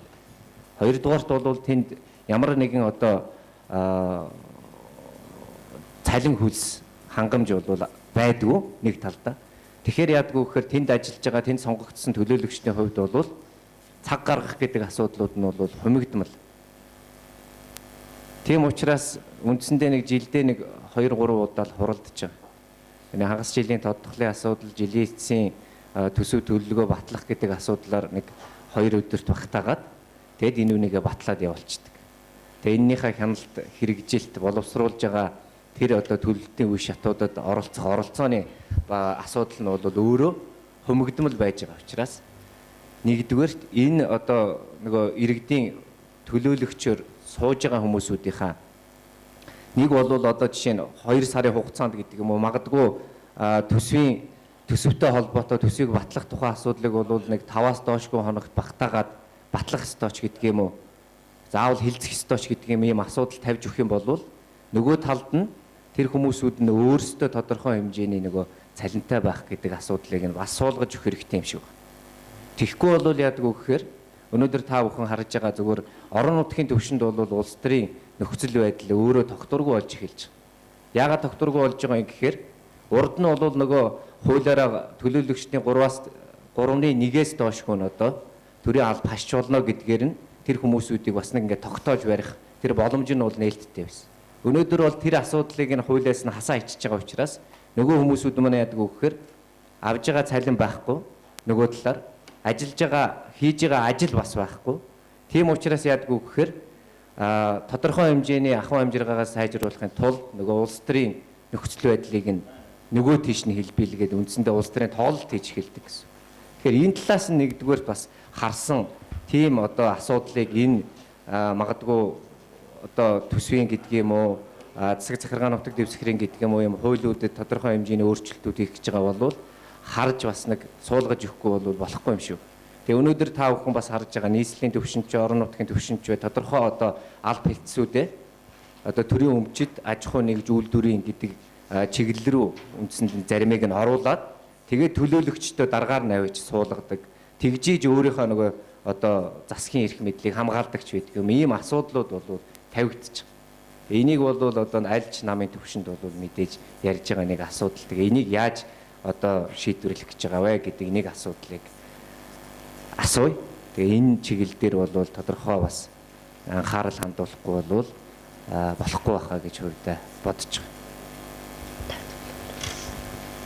Ер нь бол би хувьдаа боддог шүү дээ. Энэ юу гэмдэ байгууллага оронтой нэмэх цалин хөлстэй болгох гэдэг те.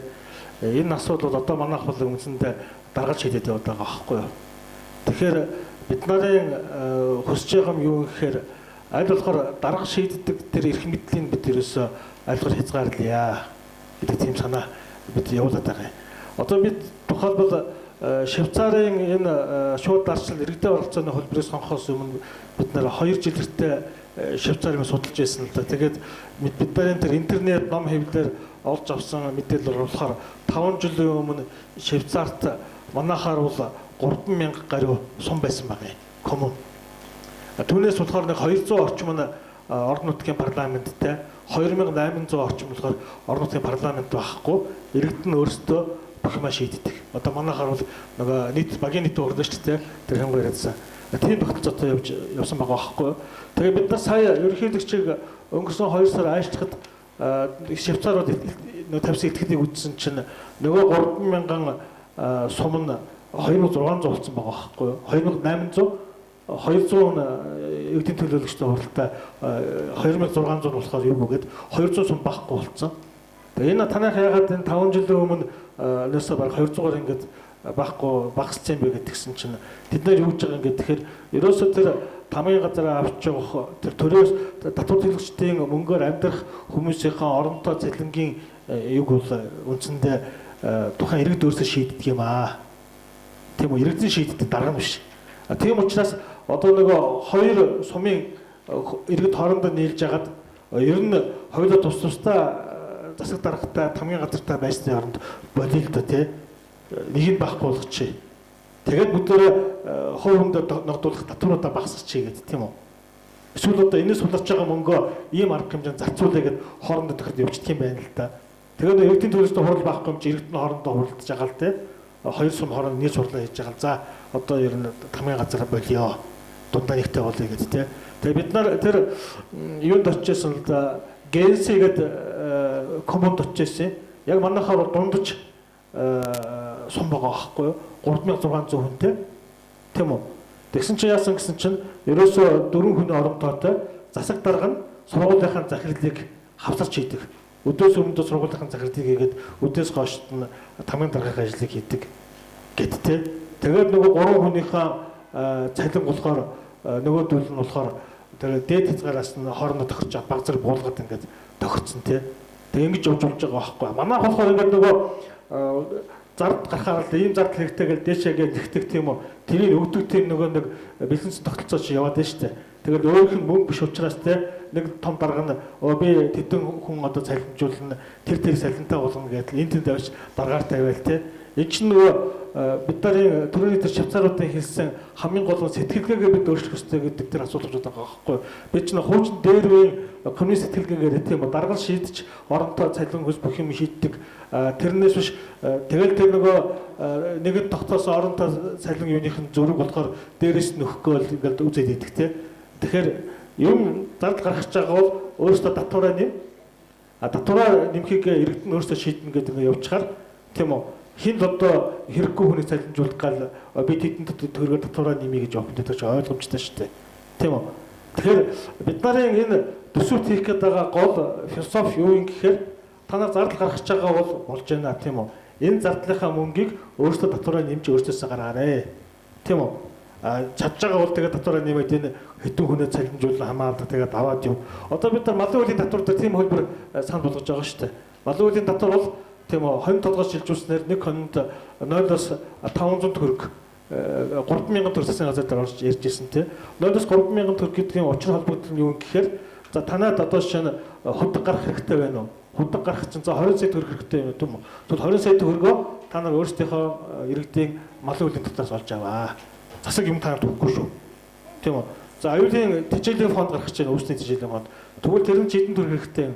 50 сая төгрөгөө тэгвэл та нар 50 сая төгрөгөөр малын үеийн татварыг нэмж дотроос олж аваа. Засаг та нарт юм өгөхгүй. Ийм тогтолцоо бид нар явах гээд эхэлж байгаа нь энэ багхгүй юу. Тийм учраас та нарын яриад байгаа тийм үү тэнд нэг оронтой нэмэл тэнд нэг хүн цалин гаргаж өгöd ингээд явдаг энэ тогтолцоо чинь завсрын үе тийм үү. Хуучин тогтолцооноос чинь ингээд инерцээр явж ирээд байгаа тийм юу болж байгаа багхгүй юу. Тэгэхээр ингээд зарлага нэмэх юм бол өөрөөсөө татвараа нэмдэг тийм тогтолцоо руу явчих юм бол тэгээд иргэд өөрөөсөө тэр ямар зардал гарах уу татвараа яаж нэмэх үү гэдэг шийддэг тэрэнд оролцдог болчих юм бол тэрэндээ хяналт тавьдаг болно тийм үү. Тэгээ эн чинь яг тэр нөгөө дэлхий дээр байдаг хамгийн зөв зах зээлийн тэр гол төр рүү орох тэр чанарт явах хэрэгтэй байхгүй юу. Одоо манайх яаж юм гэхээр эдийн засгийн харилцаа чинь бүхэлдээ зах зээлийн харилцаагаар шилжчихсэн мөртлөө энэ төсвийн харилцаа чинь хуучин тэр тогтолцоогоор явах болохгүй байна шүү дээ. Тэгээ үүнээсээ болоод энэ янз бүрийн юм хүндрэлүүд янз бүрийн асуулт чинь гарч ирээд байна тийм ээ. Тэгээ аль болох бид энэ хурдан төсвийн хуулинд өөрчлөлт оруулж яг энэ зах зээлийн харилцаанд нь таарсан иргэдийн оролцоо хяналтанд нь тийм үү таарсан нэгэнд өөртөө зардал гаргаж байгаа бол тэрийг өөртөө татвараа нэмж их усаар гаргаж авдаг тийм үү. Тийм л энгийн эрүүл тийм тогтолцоо руу орох тийм зорилгоор бид юм хийж штэ тий. Тэгээ эн чинь ингээд нөгөө бид нарын хүсэж хийх гэж байгаа юм тий хуучин тогтолцооны чинь нөгөө шүүмжил гэдэг ингээд холилдоод тий ингээд нэг зэгт ингээд яваад байна л да. За баярлалаа. Тэгээд зүгээр хурал чиглүүлэгч байгаа нөгөө эрхийг этлээд нөгөө энэ иргэдийн төлөөлөгчдийн хурал сонгогдсон хүмүүс асуугаад байна л да. Тэгээд цалингүй давхар ажил хийж болохгүй. Гэхдээ одоо ингээд иргэдийн төлөөлөл болоод суугаад байна. Ажил хангалтгүй байна гэд зүгээр би энэ дээр өөрийнхөө санааг хэлэх гээд байна л да. Юу гэж нэхэр та нар маань иргэдийн төлөөлөгчдийн одоо төлөөлөгчтэй та нарт эрх мэдэл байна. Тэгэхээр танд одоо энэ хэрэгжүүлээд байгаа энэ хуульчин өнөөдөр амьдралд нийцгүй байна гэдгийг одоо юу гэдэг дүүрэг дүүргээрээ иргэдийн төлөөлөгчдийн хурлаар тэр одоо хуулийн заалтыг юм уу бодит байдлыг нь авч хэлэлцээд энэ зүйлийг одоо нөгөө нэг өөрчлөх тийм ээ хангаж өгөх иргэдийн оролцоо хангахт нь өөрснийг нь тэр төлөөллөг хэрэгжүүлэхэд нь эрхээ эдлэхт нь энэ зүйлийг өөрснөө та нар ингээ боловсруулад энэ өөрсөндөө байгаа эрхээ бас айгу бүрэн дүүрэн ашиглаад ажиллах юм бол энэ хуулийг нь өөрчлөх юм боломж та бүхэнд өгнө байна. Тэгээ та бүхэн бас тэгж ажиллах боломжийг ирэл хэлээч гэж зүгээр хэлж байгаа шиг миний санал. За энд нэг асуулт байсан тий. Болцсон уу тий? За болцсон уу? За тэгвэл та санал хэлэх гэж байгаа хүмүүс манай нөгөө бичлэг хийж байгаа залуучууд хүссэн энэ дээр гарч ирээд саналаа хэлье шүү гэсэн.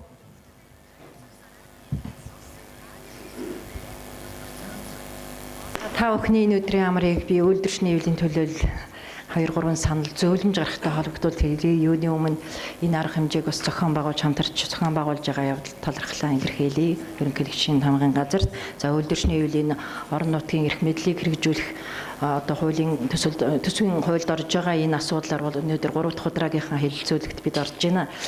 Тэгэхээр ууч төсөй бас бид эдний дараа бас нэг манай байгууллагын 5 цагаас нэг ой байгаа учраас би саналаа хэлчихээд хүмүүсээ төлөөлөд явъя.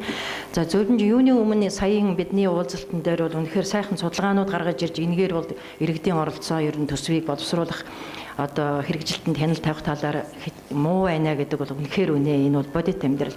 Үйлдвэрчний үйл бол удаан хугацаагаар энэ талаар оролцоог бий болгох чиглэлээр нэлээд одоо ажиллаж ирсэн. Тэгэхээр зэрэг саяулд оролцоо талаас ил тод байдлыг одоо илэрхийлэх талаас нь нэлээд ярилаа. За бид бол оролцооны асуудлын талаар би үг хэлэх гэж байна. Тэгэхээр төсвийг өнөөдөр анхан шатанд боловсруулахаас эхлээд орох ёстой. Зөвхөн өнөөдөр орон нутаг биш, ерөөсө бүх шатны байгууллагын төсвийн төслийг боловсруулахаас эхлээд иргэдийн оролцоог хангах ёстой. За иргэд гэж ярихдаа үйлдвэрчний үйл бид бодохдоо ерөөсө тухайн байгууллагын дэргэд байгаа анхан шатны үйлдвэрчний үеийн байгууллагыг тухайн байгууллагын төсвийн төслийг боловсруулахаас эхлээд оролцох энэ асуудлыг бол тавьж байгаа. Тэгэхээр зөвлөмжид бол энийг өнөөдөр төсвийг боловсруулахаас эхлээд одоо үйлдвэрчний эвлэн болон одоо иргэний нийгмийн иргэдийн оролцоо гэдэг утгаар бас тодорхой асуудлыг оруулж өгөөч гэсэн ийм саналыг бол тавих гээд байгаа юм. За нөгөө талаасаа бол өнөөдөр үйлдвэрчний эвлэл гэдэг бол иргэний нийгмийн байгууллага, төрийн бус байгууллага биш ээ. Жохом манайхан ярихдаа иргэний нийгмийн байгууллага гэдэг дотроо саяын мэдээлэлээр бол дандаа нөгөө төслөөр хэрэгжиж юу яадаг, гишүүнчлэлгүй байгууллага ярьж байгаа шиг байна. Бид үйлдвэрчний эвлэл бол олон одоо төмнийг нэгтгэсэн олон хүмүүс одоо ажилтнуудыг нэгтгэсэн тэгээд нийгэмд үйлчлдэг байгууллагын хувьд нэлээд өргөн хүрээтэй ярихыг бас хүсэж байна. За нөгөө талаасаа зөвхөн боловсруулалтанд ороо зогцохгүй. Өгсөн саналыг эргээд тусгасан хэсэг талаар эргэж мэдээлэх мэдээллийг энэ талаар зөвлөмжөнд оруулж өгөөч гэж эргэж санал тавьж болно. Боловсруулаад ороход энэ оруулсан санал маань анхан шатнаас боловсрж ирсэн энэ санал яаж энэ төсөвд тусваа гэдэг юм дээр эргэж мэдээлэх чиглэлээр бас төсвийн төсөлд тодорхой асуудал тусгаач гэж. 3 дахь нэг юм бол өнөөдөр тэр төсвийн одоо хамгаалалтыг тэр анхан шатнаас эхлээд хийлэгдэг байлгахгүй бол өнөөдөр анхан шатны төсөв боловсруулцдаг баг дээр ч бай, байгууллага дээр ч бай төсвөө боловсруулаад дээшээ оруулдаг. Энийг ямар ч хамгаалалтгүйгээр таньдаг байхгүй болгодог ийм одоо бодит өөрөөр хэлбэл үндэслэлтэй төсөв боловсруулахад нь энэ тал дээр анхаарч хараач гээ. За тэр бусад одоо хэрэгжтийн явцад хяналт тавих энэ асуудлууд бол нэлээд тодорхой гарч явах шиг байна. За нөгөө талаар төсөл хөтөлбөрийн талаар хэлэх гэж байна. Хоёр дахь санал бол сая маш сайхан төсөл энэ одоо нэг өрхийн чадварыг бэхжүүлэх талаарх ийм нээлттэй төсөл бол Монголд ер нь цөөхөн байгаа бах. Монголчууд өнөөдөр олон улсын банк санхүүгийн байгууллагын тусалцаатайгаар нэлээд их төсөл хөтөлбөрийг хэрэгжүүлж байгаа. Ялангуяа манай төрийн бас байгууллагууд. Тэр болгон энэ байгууллага шиг ийм тодорхой байдаггүй. За өнөөдөр үйлдвэрчний эвлэлүүд Азийн хөгжлийн банкны төслөөр хэрэгжиж Монголд хэрэгжиж байгаа төсөл хөтөлбөр дээр олон нийтийн хяналтаа тавих Монгол улсад байгаа Азийн хөгжлийн банкны суурин төлөөлөгчийн газартай хамтарч ажиллах төслийг хэрэгжүүлээд 1 жил өнгөрсөн энэ жил 2 дахь жилээ явж байгаа. Энийг бол манай Монголын ажилтан албан хаагчдын үйлдвэрчний холбоо олон улсын төрийн үйлчлэгээний байгууллагатай хамтраад улсын хэмжээний болгож явж байгаа. За энэ гадаадын төсөл хөтөлбөр хэрэгжиж байгаа газрын үр дүн ялангуяа эргэж олгогдох буцаж төлөгдөх төлбөрөөр зээлээр явж байгаа энэ төсөл хөтөлбөр дээр өнөөдөр иргэдийн оролцоо олон нийтийн хяналтыг тавьж тэнд хүний эрх яаж зорьсогч нэгдүгээрт одоо хөлбөмбөлөх эрхэн яаж зөрчдөг гэхин зэрэгцээгээр өнөөдөр эргээд бидний үр хүүхэд одоо төлөх ёстой энэ татвар юм үр ашигтай зарцуулж яах үгүй юу тэнд үзүүлж байгаа техникийн тусалцаа одоо өнөөдөр тусламж заар авч байгаа одоо тоног төхөөрөмж ямархуу байдалтай байна уу бид нар одоо энийг үр ашигтай зархад хэрэгцээтэй байна уу аль эсвэл өөр ажиллахгүй юм явж гэнэ үү гэдэг дээр өнөөдөр бас хяналт тавих асуудал бол нэлээд хэрэгтэй юм шиг байна. Би нэг жишээ хэлэх гээд байгаа. Сая яг төслийн 1 жилийн хугацаанд хэрэгжүүлэхэд ялангуяа манай эрүүл мэндийн нэг салбар дээр хөдөө орон нутгаас ирж исэн ярьж исэн. Эмнэлгийн тоног төхөөрөмж аваад ирсэн төслийн мөнгөөр. Тийм төслийн талаар тэнд ажиллаж байгаа хүмүүс ямар ч мэдээлэл байхгүй. Хэдэн төгрөгийн төсөл орж ирж байгаа. Тэр нь ямар орж байгаа. Хэдэн техникийн хэдэн одоо мөнгөөр орж ирж байгаа тусламж гэдэг дээр ерөөсөө мэдээлэл байхгүй. Тэр тийм учраас өнөөдөр үйлдвэрчний эвлэлийн нийт одоо энэ орж ирж байгаа төсөл хөтөлбөрүүд олон улсын банк санхүүгийн байгууллагаар ялангуяа орж ирж байгаа төсөл хөтөлбөр дээр олон нийтийн хяналт тавих энэ эрхийг иргэний нийгмийн байгууллагатай хамтраад ер нь энэ үр дүнгийн тал дээрээ бас хяналт тавих талаар хууль тогтоомжинд оруулж өгөөч гэдэг. За нөгөө талаар бид их сайхан иргэдийн оролцоо л гэдэг энэ. Өнөөдөр үйлдвэрчний эвлэл энэ том байгууллагын хувьд бид төсвийн төсөлтөнд орж чаддаггүй ш. Одоо төсвийн хүрээний мэдгэл гарахаас эхлээд манай юм нууц. Тийм учраас энэ бүх одоо анхан шатны мэдгэл хийхээс эхлээд төсвийн төслийг боловсруулахаас эхлээд ялангуяа энэ одоо гишүүнчлэхгүй эрх бүхий байгууллагуудын оролцоо, нийгмийн зөвшлийн талуудын одоо хүчтэй оролцоог боловсруулахаас их анхан шатнаас эхлээд хангах талаар нь зөвлөмжөнд юм оруулж өгөөч гэж хэлэх гэсэн. Ингээ та бүхэндээ их баярлалаа. За баярлалаа алтан цэцэг дарах. За дараагийн хүн. За саналаа би бас анхааруулсан байгаа дахин анхааруулъя те товч тодорхой оновчтой санал хэлнэ ш.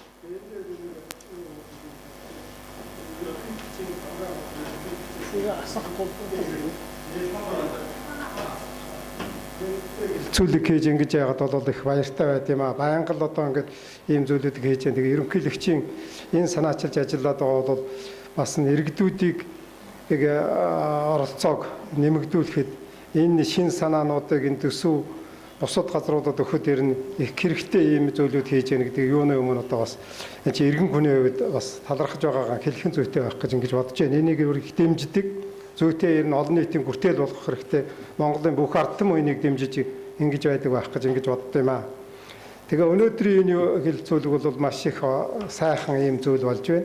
Тэгэхээр төсвийн талаар бол ер нь үнэхээр бид нар одоо татварын мөнгийг хэдхэн их баригчгээд нэг албан тушаал авсан ийм хэдэн хүмүүсүүд одоо мэдж ингэж зарж ашиглаж өөрөө замаас нь хойг шиг хүртэж байгаад бол иргэд бид нар их харамсаж байдаг.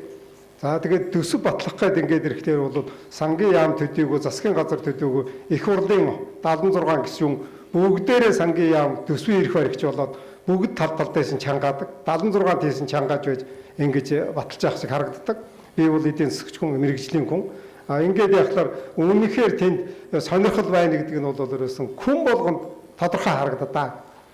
За энэс болоод би юу гэж хэлэх гэж байна гэхээр өнөөдрийн энэ ярилцлагаас болоод энийг маш ил тод болгох хэрэгтэй. Би одоо түрүүн асууж байсан.